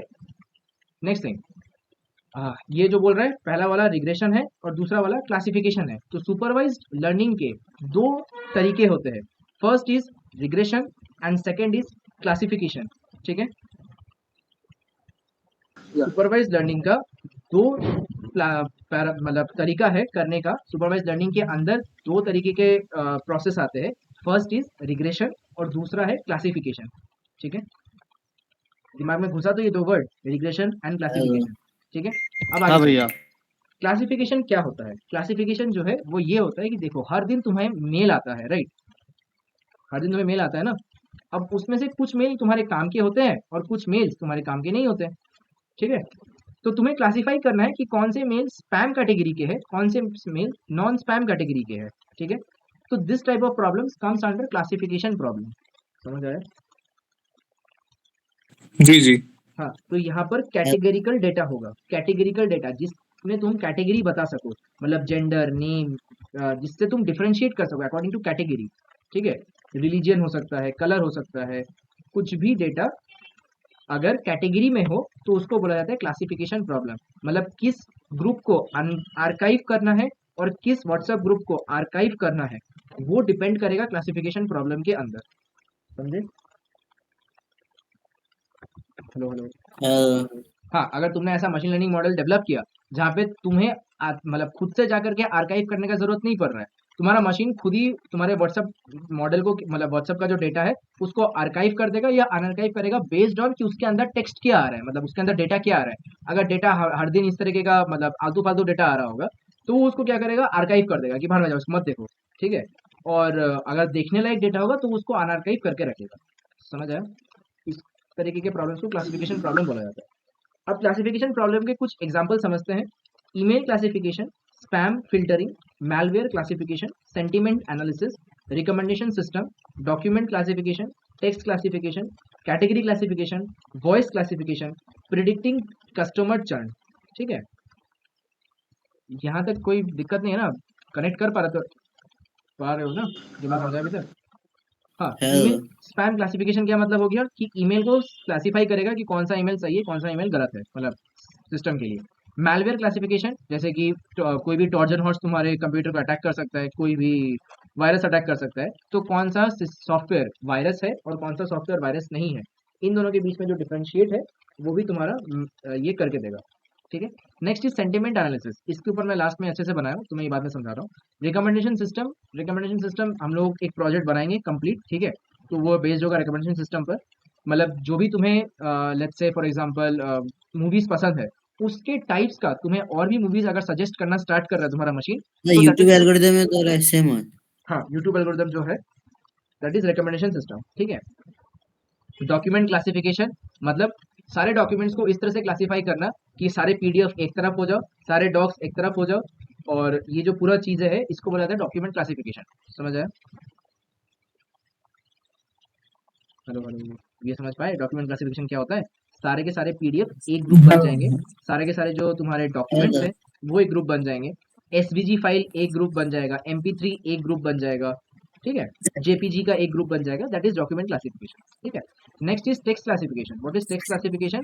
आज के डेट पर जो तुम्हारा क्या नाम है, एआई जो हमारा मैकआउट वाला सिस्टम करने की कोशिश कर रहा है, टेक्स्ट क्लासिफिकेशन, कि जो तुम एग्जाम दोगे वो एग्जाम का जो भी जो भी तुमने लिखा है उसके ऊपर एक क्यूआर कोड है, उसको स्कैन करेगा, उसके अंदर जो भी तुमने लिखा है उसका टेक्स्ट को क्लासिफाई कर लेगा, जो भी तुमने लिखा होगा वो उसके अंदर शॉर्ट हो जाएगा, and that is called as text classification.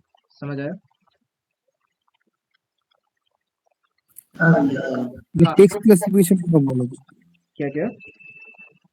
না টেক্সট ক্লাসিফিকেশন বুঝলাম না ঠিক কিওয়ার্ডের ব্যাপারটা टेक्स्ट क्लासिफिकेशन इज लाइक कि तुम्हारा जो भी डेटा है वो डेटा फेच्ड होगा, ठीक है, जो तुमने फोटो भेजा है उस फोटो से टेक्स्ट उठ के आएगा, जैसे तुमने नॉर्मल अपने फोन में कोई भी फोटो खींचा, ठीक है, अब फोटो खींचने के बाद वो तुम किसी और को सेंड कर रहे हो, लेकिन उसका टेक्स्ट उठा करके, जैसे कि एग्जांपल में समझाता हूँ,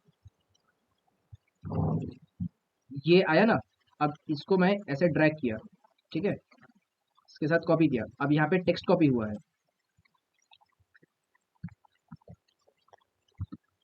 समझ पाए? ये जो टेक्स्ट यहाँ पे दिखाई दे रहा है ना, इस टेक्स्ट को कैसे कॉपी करोगे? ये तो टेक्स्ट कॉपी नहीं होता ना, ये टेक्स्ट कॉपी हो रहा है। हाँ, अब करते हैं इसको कॉपी।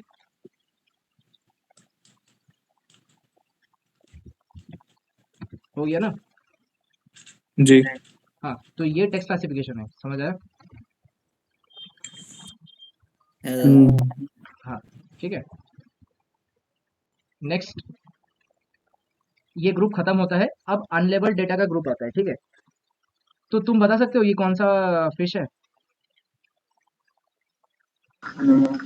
हाँ, না দাদা इस लड़की का नाम बता सकते हो? না नहीं बता सकते? ये क्या है, ये बता सकते हो?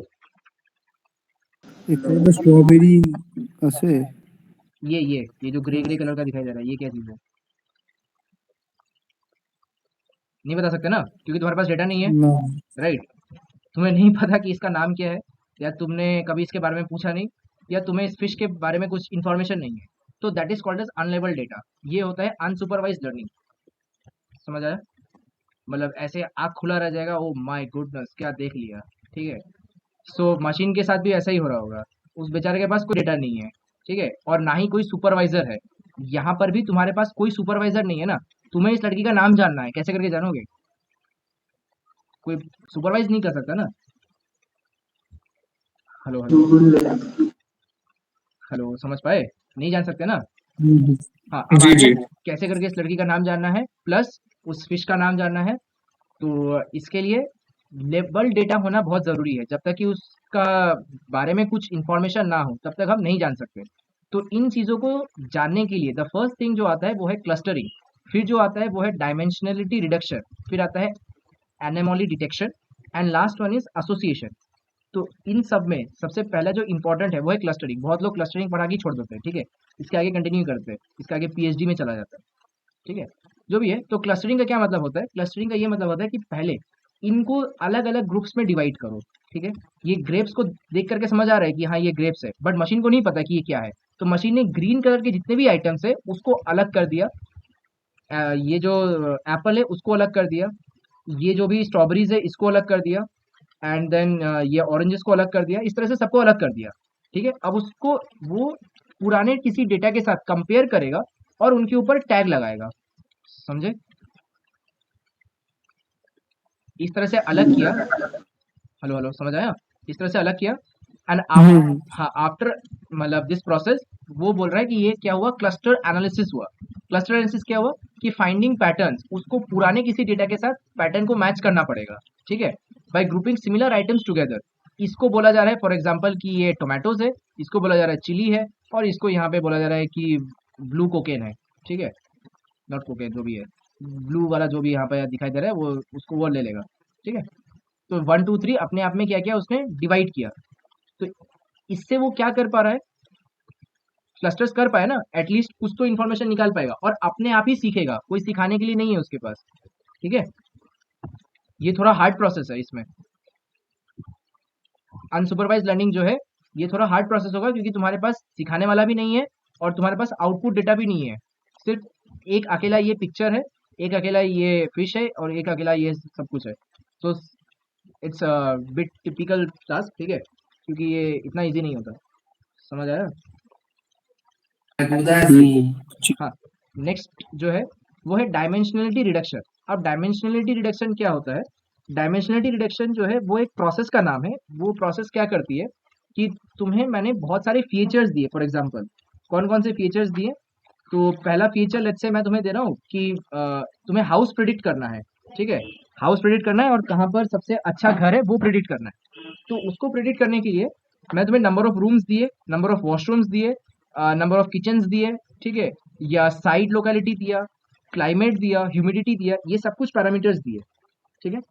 अब यहाँ पर हो सकता है नंबर ऑफ रूम्स और नंबर ऑफ वॉशरूम्स और नंबर ऑफ किचन्स, इन सबको जोड़ के तुम एक पर्टिकुलर एक फीचर बना सकते हो, ठीक है, और उस फीचर को तुमने स्क्वायर फीट बोल दिया या हाउस का स्क्वायर फीट बोल दिया। तो सारे जो ग्रुपिंग है उस इरिलेवेंट डेटा को हटा के उसको और रिडंडेंट डेटा को हटा करके एक डेटा में चेंज करना, इस प्रोसेस का नाम होता है डायमेंशनलिटी रिडक्शन, समझ आया? हेलो, हाँ भैया। so what is dimensionality reduction? Dimensionality reduction is the way of simplifying our data by removing irrelevant और redundant features। जितने भी irrelevant features है या redundant features जिनको हम छोटा कर सकते हैं, उतना हम उसको छोटा करने की कोशिश करेंगे, क्योंकि मैं डेटा शीट तुम्हें अभी दिखाया नहीं हूँ, तो डेटा शीट बहुत ही गंदा होता है देखने में। डेटा शीट कुछ भी नहीं होता, एक एक्सेल शीट होता है, ठीक है। तो एक्सेल शीट कैसे दिखाई देगा वो भी समझेंगे धीरे धीरे। अच्छा, then what is PCA? PCA एक एल्गोरिदम है जो क्या करता है, उन डेटास को कलेक्ट करने का काम करता है, और ये जो पूरा प्रोसेस है वो पीसीए करके देता है। अब ये हम बाद में सीखेंगे, ठीक है। वी आर जस्ट अंडरस्टैंडिंग कि इस पूरे मतलब मशीन लर्निंग में करना क्या है, ठीक है ना। और इससे क्या होगा, नॉइस रिड्यूस होगा, मतलब बहुत सारा डेटा कम डेटा में चेंज होगा। मतलब तुम्हारे घर में अगर तुमने बहुत क्लस्टर्स फैला करके रखे और उसको अगर ग्रुप कर दो या छोटा कर दो, तो तुम्हारे कचरा कम दिखाई देगा ना, समझ आया? हाँ, सो ये नॉइस रिमूव करता है। नेक्स्ट इज एनोमली डिटेक्शन, ठीक है। एनोमली का क्या मतलब होता है? एनोमली का मतलब होता है कि एक ऐसा बंदा जो कुछ अलग रिएक्ट करता है, ठीक है, मतलब सबने बोला यस, वो बंदा नो बोलेगा, ठीक है, या कुछ एक अलग फ्रॉड डिटेक्शन अगर करना है कि देखो सब यहाँ पे ठीक ठाक चल के आ रहे हैं, ठीक है, लेकिन हो सकता है कि इस जगह पर ये एयरपोर्ट का व्यू है, उस एयरपोर्ट के व्यू में कोई एक बंदा चोरी करता हुआ पकड़ा जा रहा है। सो दैट चोरी करता हुआ पकड़ा जाने वाला बंदा is detecting under the CCTV, और वो कैसे पकड़ा गया? एनोमली डिटेक्शन से पकड़ा जाएगा, ठीक है। ये यहाँ पे सारे ही ग्रीन थे लेकिन एक अकेला रेड बंदा है, सो ये ऑड वन आउट है। So that odd one out और दैट एबनॉर्मल पर्सन जो एबनॉर्मलिटी शो कर रहा है, ठीक है, that is called as anomaly detection, समझे? हाँ, अब इसमें कौन कौन सा मतलब ये सारे प्रोजेक्ट्स के नेम है, ठीक है ना। अब तुम ये जो यहाँ पे देख पाए इतना दूर पहले, আগেরটাতে ফেস রেকগনিশনটাও আগেরটার মধ্যে পড়ছে তাই তো?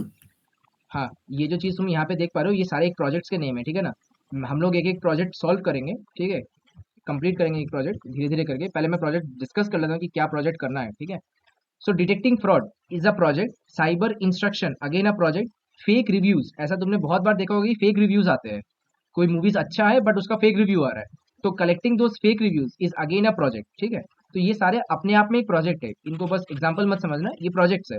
So anomaly detection is an art of finding rare and unusual events in data such as fraud, cyber attacks or system failure. ठीक है, समझ आया?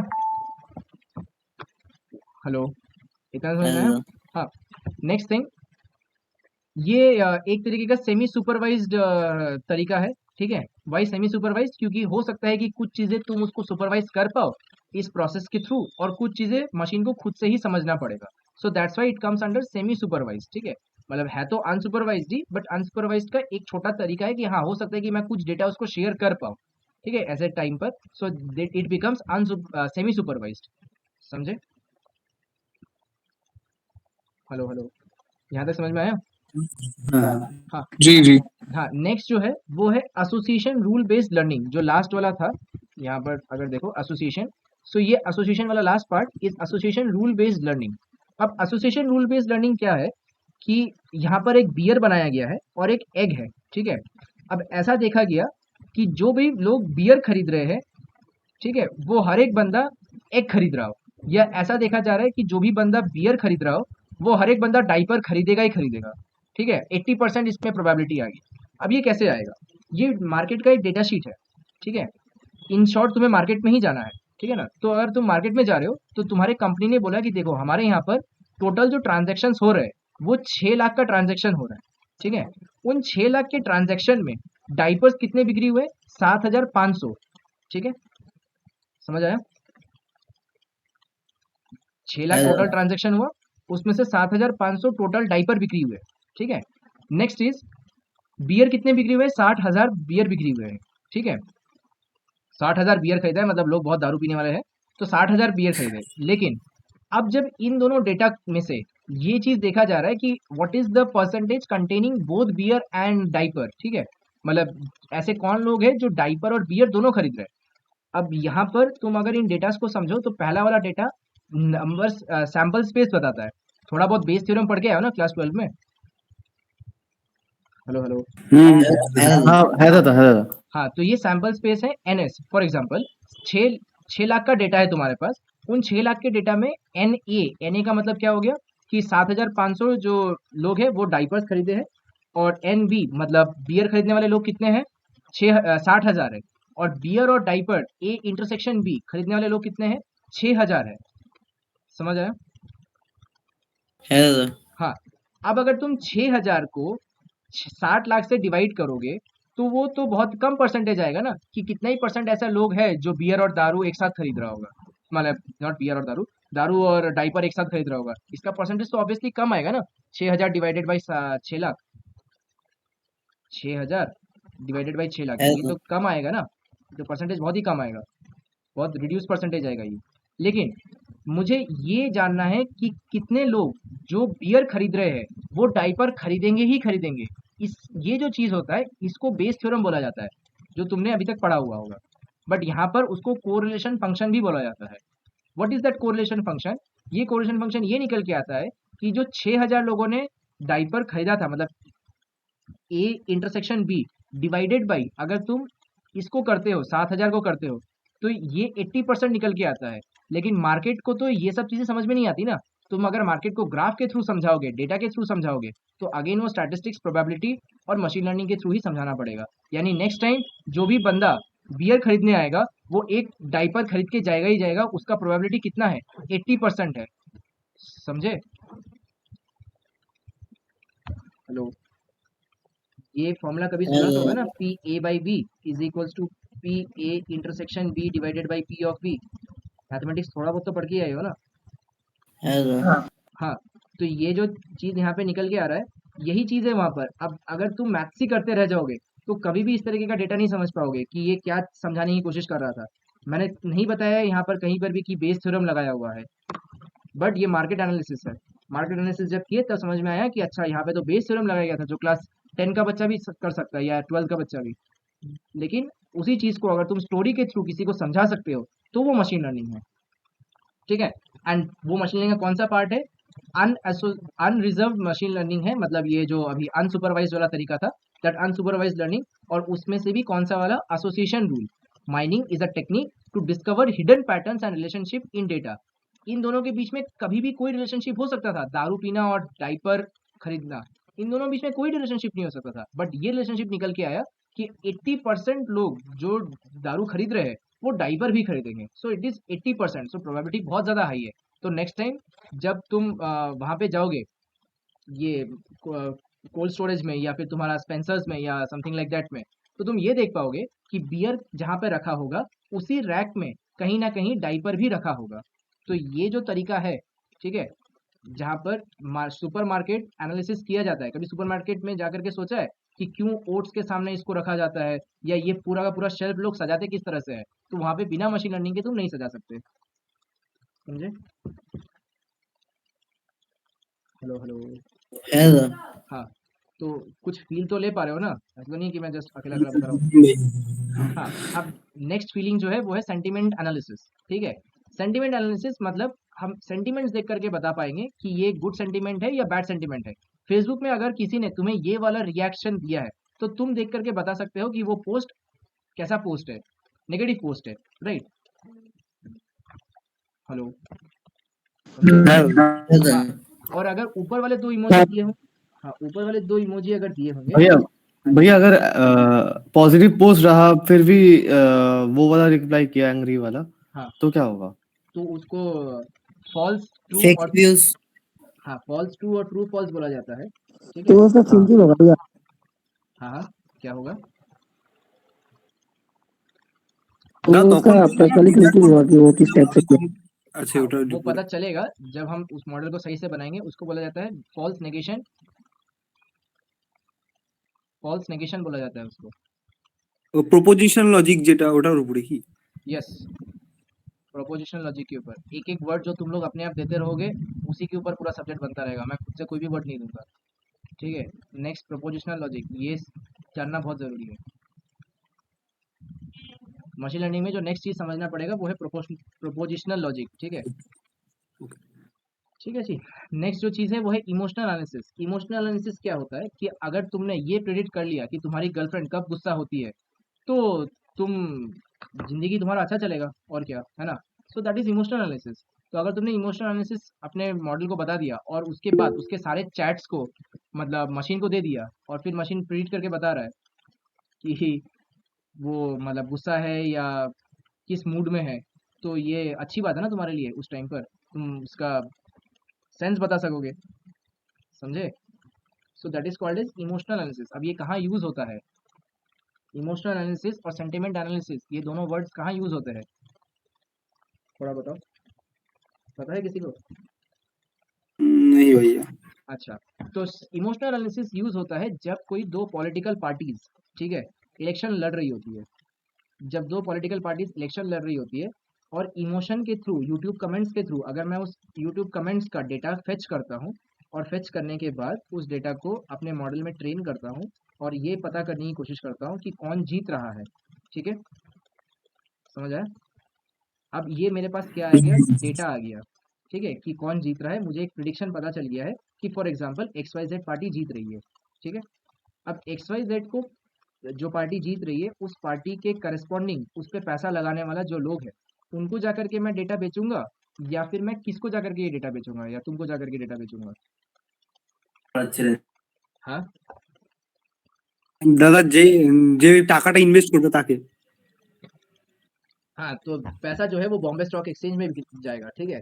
और स्कैम 1992 पढ़ा होगा ना, मतलब देखा होगा ना। हाँ हाँ, तो हाँ अगर बॉम्बे स्टॉक एक्सचेंज को पहले से पता चल जाए, या NFT NSC इन लोगों को अगर पहले से पता चल जाए, ठीक है, कि कौन जीत रहा है, तो अगर तुम ये देख पा रहे हो कि दो आज से 2014 में वो चलता था, क्या नाम है उसका, स्पेंसर्स नहीं, स्नैपडील चलता था, बट अब स्नैपडील नहीं चलता है, तो उसके पीछे का क्या केस स्टडी है? देखो, बेसिकली जो मशीन लर्निंग है वो तुम्हें बहुत सारी केस स्टडीज देगा, ठीक है, एक एक करके। तो अगर इंटरेस्ट है तो तुम केस स्टडीज पढ़ने के लिए ये मेरे पास आना और हम लोग ये प्रोग्रामिंग कर सकते हैं। या तुम्हें किसी के बारे में अगर इंफॉर्मेशन निकालना हो, ठीक है, तो हम मशीन लर्निंग बहुत अच्छे तरीके से यूज़ कर सकते हैं। पर्सनल एक्सपीरियंस में बता रहा हूँ, मैंने मशीन लर्निंग का यूज़ करके एक जन का मतलब नाम पता, एड्रेस, सब कुछ पता किया है, ठीक है। तो तुम भी कर सकते हो ऐसा। तो अगर तुम्हें मशीन लर्निंग वैसा यूज़ करना है अच्छे लेवल पर, अब निखिल कुछ बोलना मत, ठीक है, तो उसके बाद हाँ, ठीक है।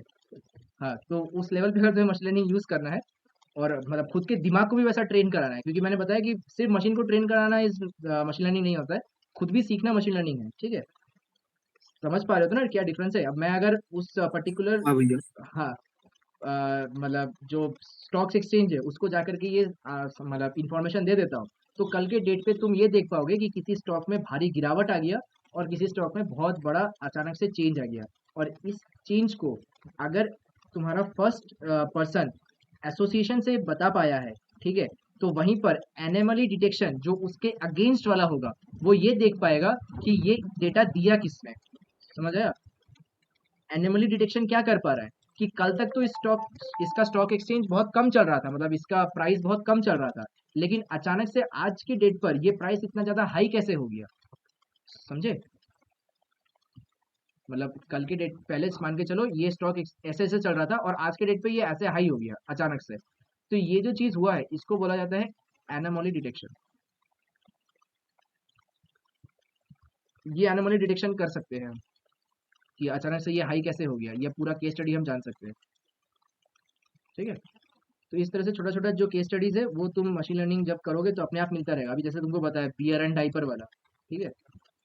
अब उसके बाद नेक्स्ट कहाँ पे इसका यूज कर सकते हैं? मार्केटिंग पे यूज कर सकते हैं कि हम उसी को डिस्काउंट देंगे जो टारगेट कस्टमर होगा। तो सीखना चाहते हो ये पूरा मॉडल कैसे करके बनाना है अभी, मतलब as a frame of reference करके टारगेट कस्टमर का है छोटा सा तरीका बताता हूँ, ठीक है, कि कैसे करके इसको करना है। तो इसका एग्जांपल के लिए कोई भी एक कंपनी का नाम लेते हैं, मतलब लीगल नहीं बताएंगे, कोई भी कंपनी बताता हूँ। फॉर एग्जांपल फ्लेक्स फ्लेक्स बोल के कोई कंपनी है, ठीक है, और ये कंपनी स्ट्रीम करती है लाइव वीडियोस, ठीक है, लाइव रिकॉर्डेड ये वीडियोस ये स्ट्रीम करती है, ठीक है। अब इस कंपनी का बिग पिक्चर क्या है कि इसको अपने कस्टमर्स को रोक के रखना है, कस्टमर्स को जाने नहीं देना है, ठीक है, कस्टमर्स को रोक के रखना है। तुम अभी देख पा रहे होगे कि बहुत से क्लब्स, इसको तुम अपने क्लब्स के थ्रू भी देख सकते हो, ठीक है, मतलब ये सिर्फ अकेला एग्जांपल नहीं है, क्लब्स का भी एग्जांपल ले सकते हैं कि क्लब्स क्या चाहता है कि उसके वहां पर लोग इंटरेक्शन करते रहे, राइट? मतलब हमारे यहाँ पे भी कोई भी क्लब्स अगर है तो वो क्लब क्या चाहेगा कि हम मतलब लोग इंटरेक्शन करते रहे, है कि नहीं? Hello hello.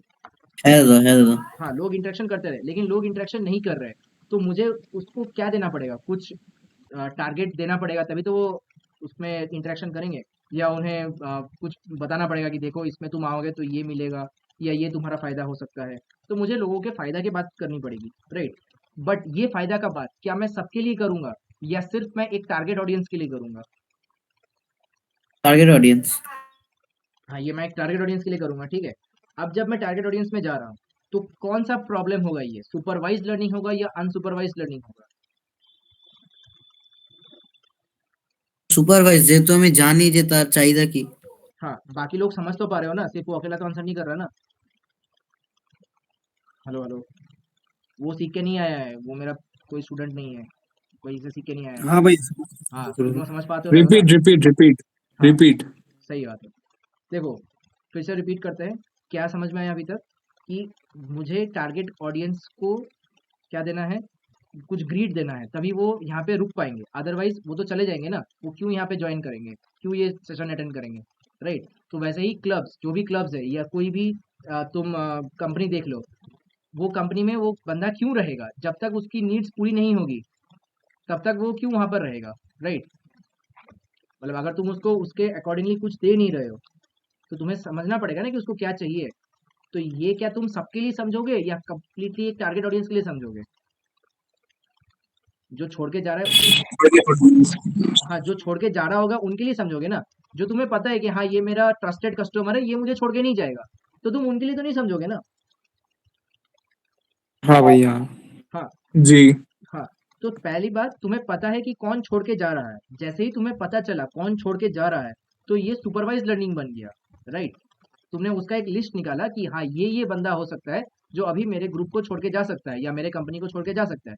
तो तुमने उन उन बंदों का एक क्या बना लिया? लिस्ट बना लिया। और जैसे ही तुमने लिस्ट बनाया, यानी कि तुम्हें पहले से एक टारगेट आउटपुट पता है, ठीक है। तो अगर तुम्हें टारगेट आउटपुट पता है तो उसको बोला जाता है कि एक सुपरवाइज लर्निंग मॉडल है ये, समझे?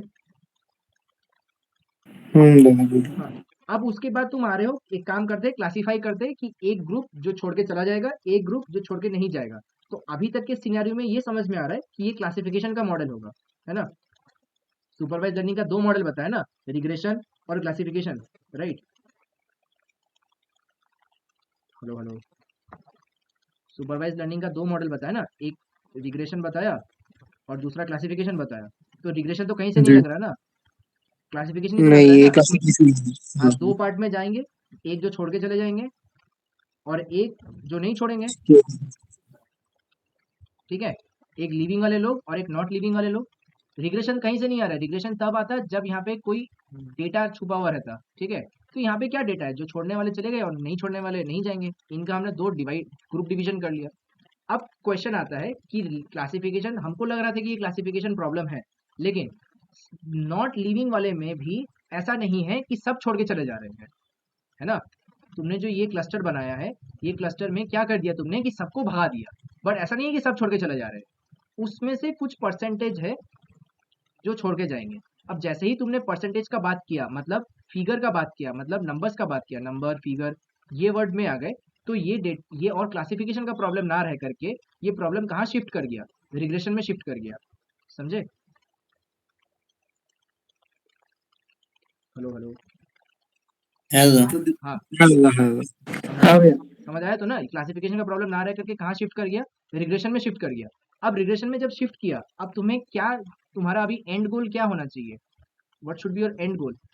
एंड गोल ये होना चाहिए कि what percentage of people are living, what percentage of people are living, ये मेरा एंड गोल होना चाहिए ना। पहले मेरा क्वेश्चन था कि लोग चले जा रहे हैं, ये हम यहीं पर ही डर रहे थे कि लोग चले जा रहे हैं। अब मेरा क्वेश्चन ये बनता है कि what are the percentage of people living, ठीक है? यहाँ तक आने के बाद अब मैं एक और डेटा शीट निकालूंगा, ठीक है? वो डेटा शीट किसके ऊपर बेस करके निकालने वाले हैं हम लोग? वो जो डेटा शीट होगा वो ये बताएगा कि वो क्यों निकल रहे हैं। तो वो एक और डेटा शीट आप फेच करोगे, गेटिंग डेटा, एक और डेटा आप फेच करोगे। वो डेटा किन के ऊपर होगा कि उनका वॉच टाइम सही नहीं है, ठीक है? या उन्हें कोई शेयर नहीं है कंपनी में, या फिर उनके उनका पसंदीदा कंटेंट जो है वो नॉट अवेलेबल है, ठीक है? और रोज वो डिसअपॉइंटमेंट फील करते हैं, या उनका शेड्यूल बिजी है। समझ में आ रहा है? हाँ दादा। ये सारे तुमने डेटा फेच किए, तो ये डेटा तुम्हें क्या बताएंगे कि उसके छोड़ के जाने का रीजन क्या होगा, ठीक है? अब इस डेटा के बाद तुम उसमें मैट्रिक्स अप्लाई करोगे, ठीक है? Now what is matrix? Matrix का मतलब होता है, मैट्रिक्स जो है वो मेजर करती है कि किसका कितना परसेंटेज है इनमें, जो तुमने ये सब चीजें निकाला है ना, ये सब जो चीजें हैं, इसमें किसका कितना परसेंटेज है, वॉच टाइम का कितना परसेंटेज है, शेयरिंग का कितना परसेंटेज है, ये जो चीजें है इसको बोला जाता है मैट्रिक्स कैलकुलेशन, ठीक है? ये मैट्रिक्स कैलकुलेशन के बाद हम प्रिडिक्शन लगा पाएंगे कि कितने लोग छोड़ के जाने वाले हैं कंपनी को। समझ आया? ऊपर ऊपर से नहीं, मैंने है तुम्हें दादा। पूरा डीपली बताया कि क्या हो रहा है। बस तुम्हारे पास अभी पाइथन मॉडल नहीं है और तुम्हारे पास ग्राफ नहीं है और डेटा नहीं है किसी को दिखाने के लिए। बाकी तुम अभी सबको समझा सकते हो कि एक कंपनी में इंसान कब छोड़ के जा सकता है, राइट? हाँ भैया। हाँ, कुछ क्लियर तो हुआ ना? ऐसा तो नहीं है कि भोंदू बन के बैठे हुए हो कोई भी यहाँ नहीं पर। नहीं नहीं। अब बन के बैठे हुए तो बोलो, मैं यहाँ पर कुछ ऐसा नहीं है कि तुम्हारा रिकॉर्डिंग हो जाएगा तो कुछ हो जाएगा तुम्हारा, नहीं सीख पाओगे तो तुम्हारा ही लॉस है, ठीक है? तो ये है मार्केटिंग और टारगेट कस्टमर्स, ठीक है? अब उसके बाद तुम एक क्या कर रहे हो, एल्गोरिदम लगा रहे हो जिससे तुम अभी कस्टमर्स को क्या कर रहे हो, अपने तरफ अट्रैक्ट कर रहे हो। तो ये है, पहले तो तुम इस तरह से तीर मार रहे थे, ठीक है, टारगेट कस्टमर की तरफ। अब तुमने एल्गोरिदम ही बदला। अब एल्गोरिदम में तुमने क्या यूज किया, ये चुंबक यूज किया है instead of using this thing. अब ये दो चीजें क्या है, ये हम मशीन लर्निंग जब सीखेंगे डीपली तब मैं बताऊंगा कि ये कौन सा तरीका है जहाँ पे तुम क्या कर रहे हो, कस्टमर को रोकना है तो तुम उसको टारगेट सेल दे रहे हो, ए भाई तू रुक जा, इसको मतलब तीर मार मार के तुम उसको रोक रहे हो, ठीक है? मतलब आउट ऑफ फियर तुम इसको रुकवा रहे हो। तो ये एक तरीके का रोकना होता है। या दूसरा तरीके का रोकना क्या है कि तुम उसको जाने ही मत दो, किस प्रोसेस में एक ऐसा चुंबक लगाओ कि वो लोग अट्रैक्ट हो तुम्हारे पास और वो तुम्हारी कंपनी छोड़ के ना जाए। समझे? हेलो, समझ आया? हाँ दादा। हाँ, अब इस पूरे प्रोसेस में पाइथन सिर्फ एक छोटा सा रोल प्ले करेगा, ठीक है? पूरा का पूरा काम डेटा एनालिसिस पर ही है, डेटा को समझने से लेकर के डेटा को ग्राफ बनाने से लेकर के सब कुछ पर है। अगर कोई दिमाग लगा रहा है कि पाइथन नहीं आ रहा है तो वो कभी भी मशीन लर्निंग नहीं सीख पाएगा, ठीक है। पाइथन में ज़्यादा दिमाग नहीं लगाना है, पहली बात मैं क्लियर कर दे रहा हूँ, ज़्यादा दिमाग नहीं लगाना पाइथन में। नहीं हो रहा है पाइथन कोड, उसको इंटरनेट में फेच कर लो। तुम्हारा मेन मोटिव होना चाहिए कि एक मॉडल डेवलप करना है। तो मॉडल कैसे डेवलप होगा? एक कंप्लीट मशीन लर्निंग मॉडल जो है वो इन स्टेजेस से हो करके आती है।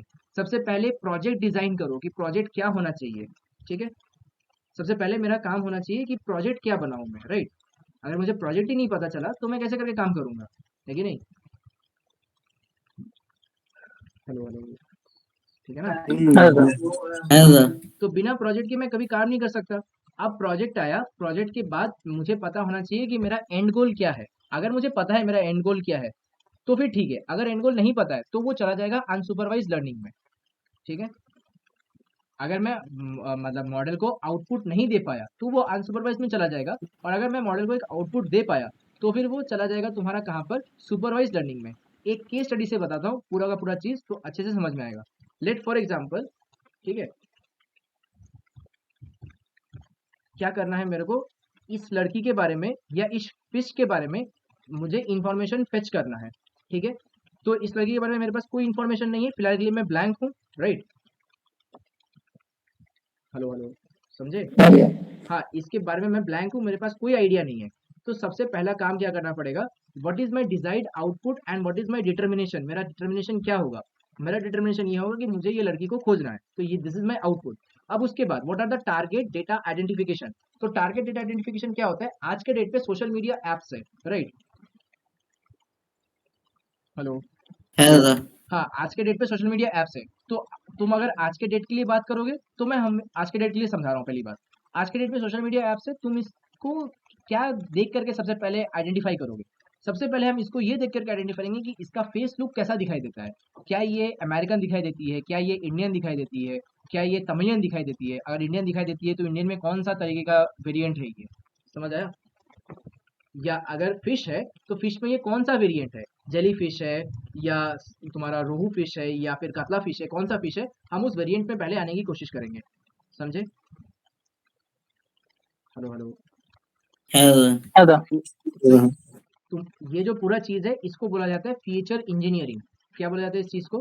फीचर इंजीनियरिंग, ठीक है।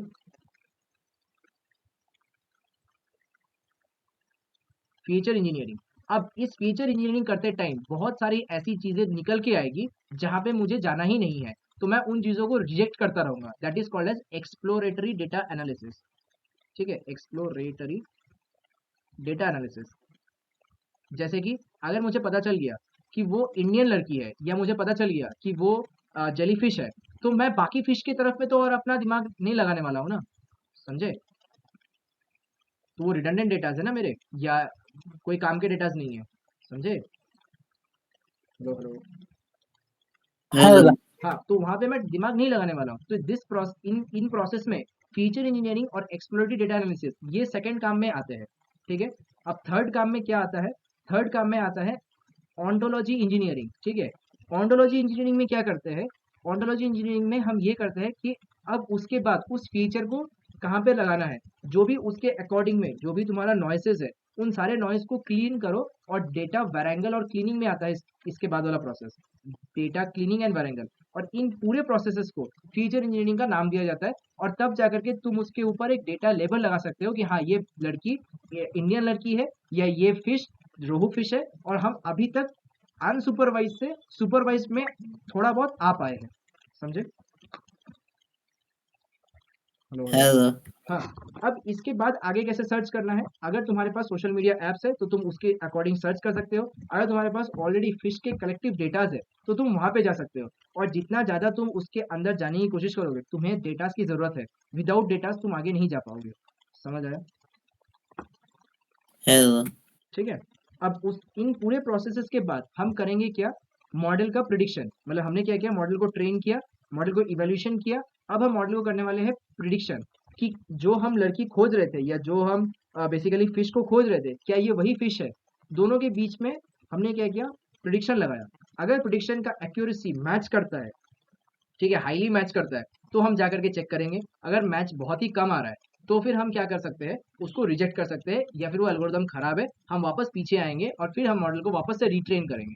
तो ये वही फीड फॉरवर्डिंग वाला काम होगा। ठीक है, हेलो, समझ है आया? हाँ हाँ भैया। हाँ, हाँ भैया। इसके बाद जो पार्ट आता है वो है ऑपरेशनल डिप्लॉयमेंट का। मतलब इतना सब कुछ करने के बाद, फॉर एग्जांपल अगर तुम्हारा काम हो गया, सक्सेसफुल हो गए हो, तो तुम्हें इसको कहीं किसी सर्वर पर मतलब ढालना पड़ेगा। अब तुम में से किसी ने डेवऑप्स के बारे में सुना है? गूगल क्लाउड मतलब गूगल वाले ग्रुप में हो तो ना, डेवऑप्स के बारे में सुना है? डेवऑप्स के बारे में सुना है ये? না একটু বলো। ওয়েব ডেভেলপমেন্টের কিছু। हाँ, जो वेब डेवलपमेंट से रिलेटेड सारे काम करते हैं, जो फुल स्टैक काम करते हैं, उनको डेवऑप्स बोला जाता है। और हमारे यहाँ पर जो एमएल करते हैं, उनको एमएल ऑप्स बोला जाता है। ठीक है, जो पूरा मशीन लर्निंग से रिलेटेड काम करते हैं, उन्हें एमएल ऑप्स बोला जाता है। जैसे वहाँ पे डेवऑप्स होता है, वैसे ही यहाँ पे एमएल ऑप्स होता है। ठीक है, अब जो मैंने तुम्हें पढ़ाया, वो आज क्या पढ़ाया? एसडीएलसी पढ़ाया। एसडीएलसी मतलब सॉफ्टवेयर डेवलपमेंट लाइफ साइकिल। एक पूरा सॉफ्टवेयर किस तरह से डेवलप होता है, ये ये लोग पढ़ते हैं। जो मैंने पढ़ाया वो था MLDLC। ठीक है, अब MLDLC क्या चीज़ होता है? Machine learning development life cycle. Machine learning एक पूरा लाइफ साइकिल में क्या चीज़ सीख के आता है, वो तुमने आज सीखा है। ठीक है, समझ आया? হ্যাঁ দাদা। हाँ, तो सबसे पहला चीज़ तुमने ये सीखा कि क्या प्रॉब्लम है, उसको जानना बहुत ज़रूरी है। Framing the problem. ठीक है, प्रॉब्लम क्या है वो जानना बहुत ज़रूरी है। उसके बाद सेकेंड चीज़ तुमने जाना कि गैदरिंग करना है मुझे क्या, इंफॉर्मेशन या डेटा। ठीक है, इंफॉर्मेशन या डेटा मुझे गैदर करना है, गैदरिंग इंफॉर्मेशन। थर्ड टास्क जो है वो है data pre processing. Data pre processing, ठीक है। उसके बाद जो फोर्थ है वो है exploratory data analysis. Exploratory data analysis ये करना है। ठीक है, उसके बाद जो फिफ्थ आता है वो है फीचर इंजीनियरिंग।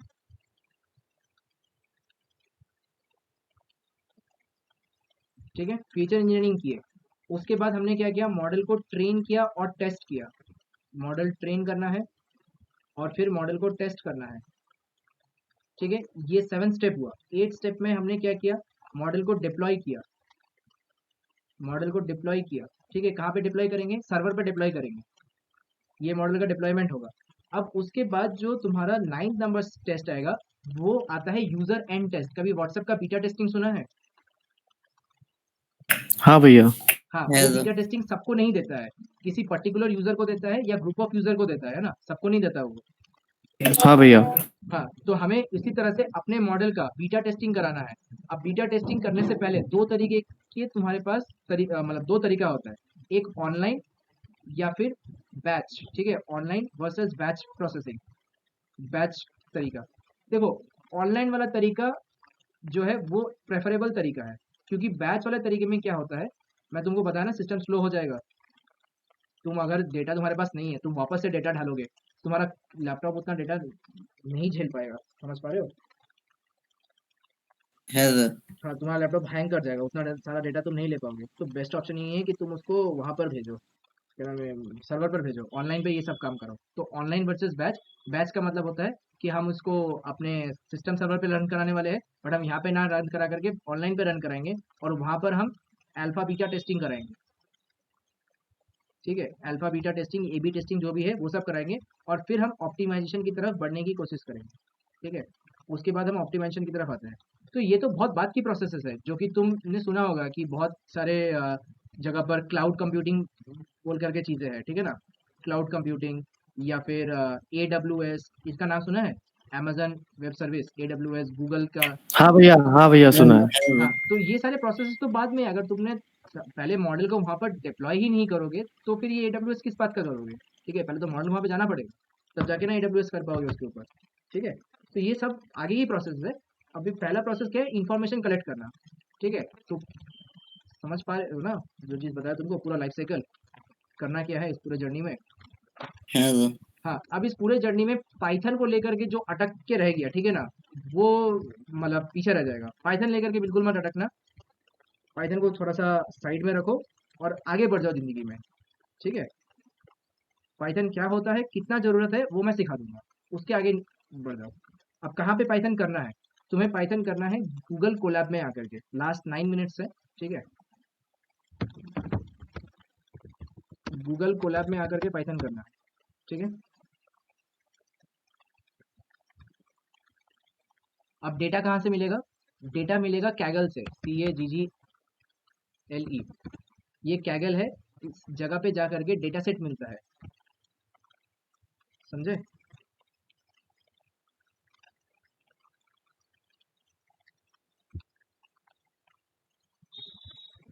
डेडिकेटेडली कौन कौन ये पूरा मतलब कोर्स करना चाहता है, फिर मैं उसी के साथ काम करूंगा आगे, जो डेडिकेटेडली करना चाहता है सही में।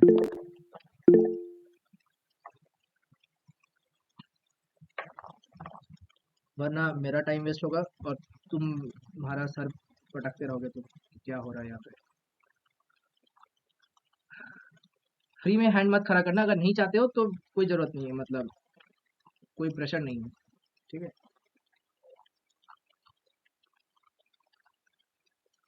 हाँ, अब देखो यहाँ पर ये जो कैगल जगह जो है, इस जगह पे आकर के तुम्हें डेटा मिलता है, ठीक है। अब तुम, एक और बात है, तुम अगर वेब डेवलपमेंट भी कर रहे हो तो तुम फ्रंट एंड तक सीमित नहीं रहोगे, तुम्हें उन डेटा को लेना पड़ेगा, कहीं से फेच करना पड़ेगा ना डेटा को, राइट? जी जी। हाँ, फ्रंट एंड तक तो तुम्हारा काम नहीं होने वाला है, तुम्हें फुल स्टैक डेवलपर बनना है।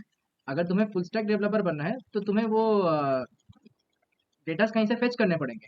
तो अगर तुम्हारे पास वो डेटा आ गया है, अब उसके बाद उस डेटा के साथ जो भी छेड़खानी करना है वो ये मशीन लर्निंग मॉडल्स करके देंगे, ठीक है।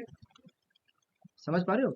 विदाउट डेटा कोई काम होने नहीं वाला। तो अगर तुम मशीन लर्निंग नहीं करना चाहते, कोई और प्रोग्रामिंग करना चाहते हो, तो वहाँ पे भी डेटा तो तुम्हें ज़रूरत पड़ेगा ही, ठीक है। तो अगर डेटा चाहिए तो उसके लिए ये कैगल वेबसाइट है, यहाँ पे जाना है और ये डेटा सेट नाम का जो जगह है यहाँ पे आना है, और फिर ये यहाँ पे तुम्हें डेटा सेट देगा, जैसे कि प्रोग्रामिंग लैंग्वेज डेटा सेट ये है, बेसिक कार कैरेक्टरिस्टिक्स ये एक डेटा सेट है, फिजिकल एक्सरसाइज रिकॉग्नाइजेशन ये एक डेटा सेट है।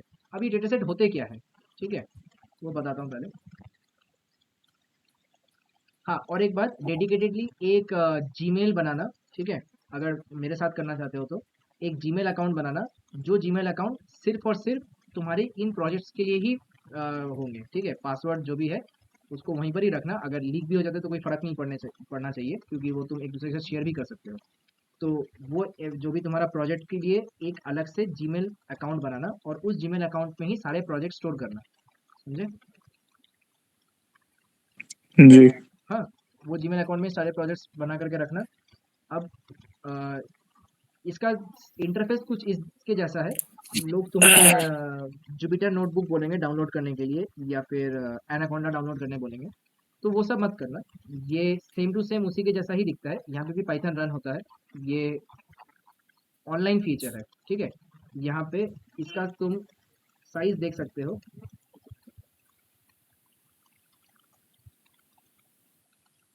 इसका आई गेस 84 GB इसका साइज है, ठीक है।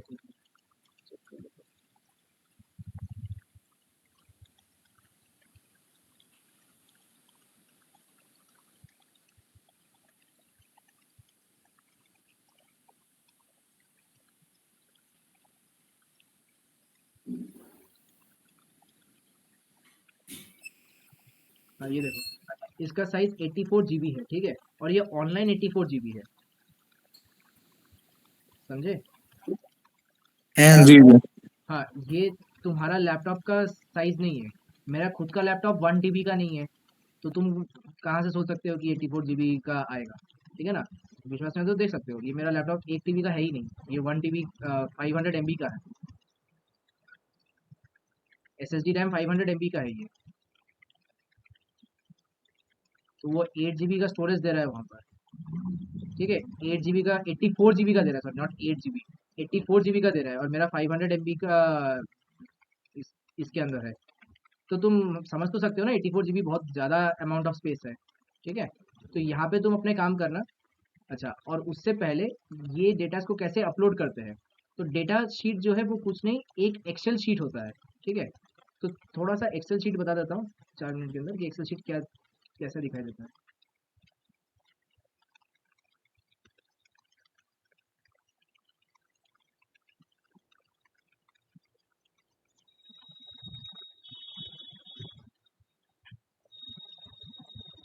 ये सिंपल एक्सेल शीट है और कुछ नहीं है ना इसमें, कुछ देख पा रहे हो इसमें? হ্যাঁ দাদা कुछ नहीं है, बस एक एक्सेल शीट है, यही डेटा है। जी जी सीजीपीए, आईक्यू, प्लेसमेंट, यही करना है मेरे को, ठीक है? मुझे सीजीपीए कलेक्ट करना है, आईक्यू कलेक्ट करना है, और प्लेसमेंट किन किन का हो गया है उनके करस्पॉन्डिंगली 1010 मैंने पुट किया है। तो मेरे लिए डेटा कौन ला करके देगा? मतलब अभी अगर मैं तुम लोगों को बोलूँ डेटा लाने के लिए, तो ला पाओगे डेटा? ক্যাগেল থেকে নট ক্যাগল থেকে, নিজে থেকে খুঁজতে হবে ডেটা। তুমি তোমার স্কুলের ডেটা নিয়ে আসতে পারো, ঠিক আছে? कहीं से भी डेटा ला सकते हो, लोकेलिटी जो मर्जी हो, बट हाँ फीचर समझ के जाना कि करना क्या है, उसलिए ग्रुप में आना और डेडिकेटली पूछना कि अगर मैं डेटा खोजने जाना चाहता हूँ तो क्या क्या लाऊंगा डेटा में, तब मैं वहाँ पे आके बताऊंगा कि डेटा में लाना क्या है। अभी देखो यहाँ पे एक डेटा में क्या है, सिंपल सीजीपीए है, आईक्यू है, और प्लेसमेंट होगा कि नहीं उसका इन्फॉर्मेशन है। उसका इन्फॉर्मेशन नहीं है, प्लेसमेंट हो गया है और किनका नहीं हुआ है उसका इन्फॉर्मेशन हो गया, समझे?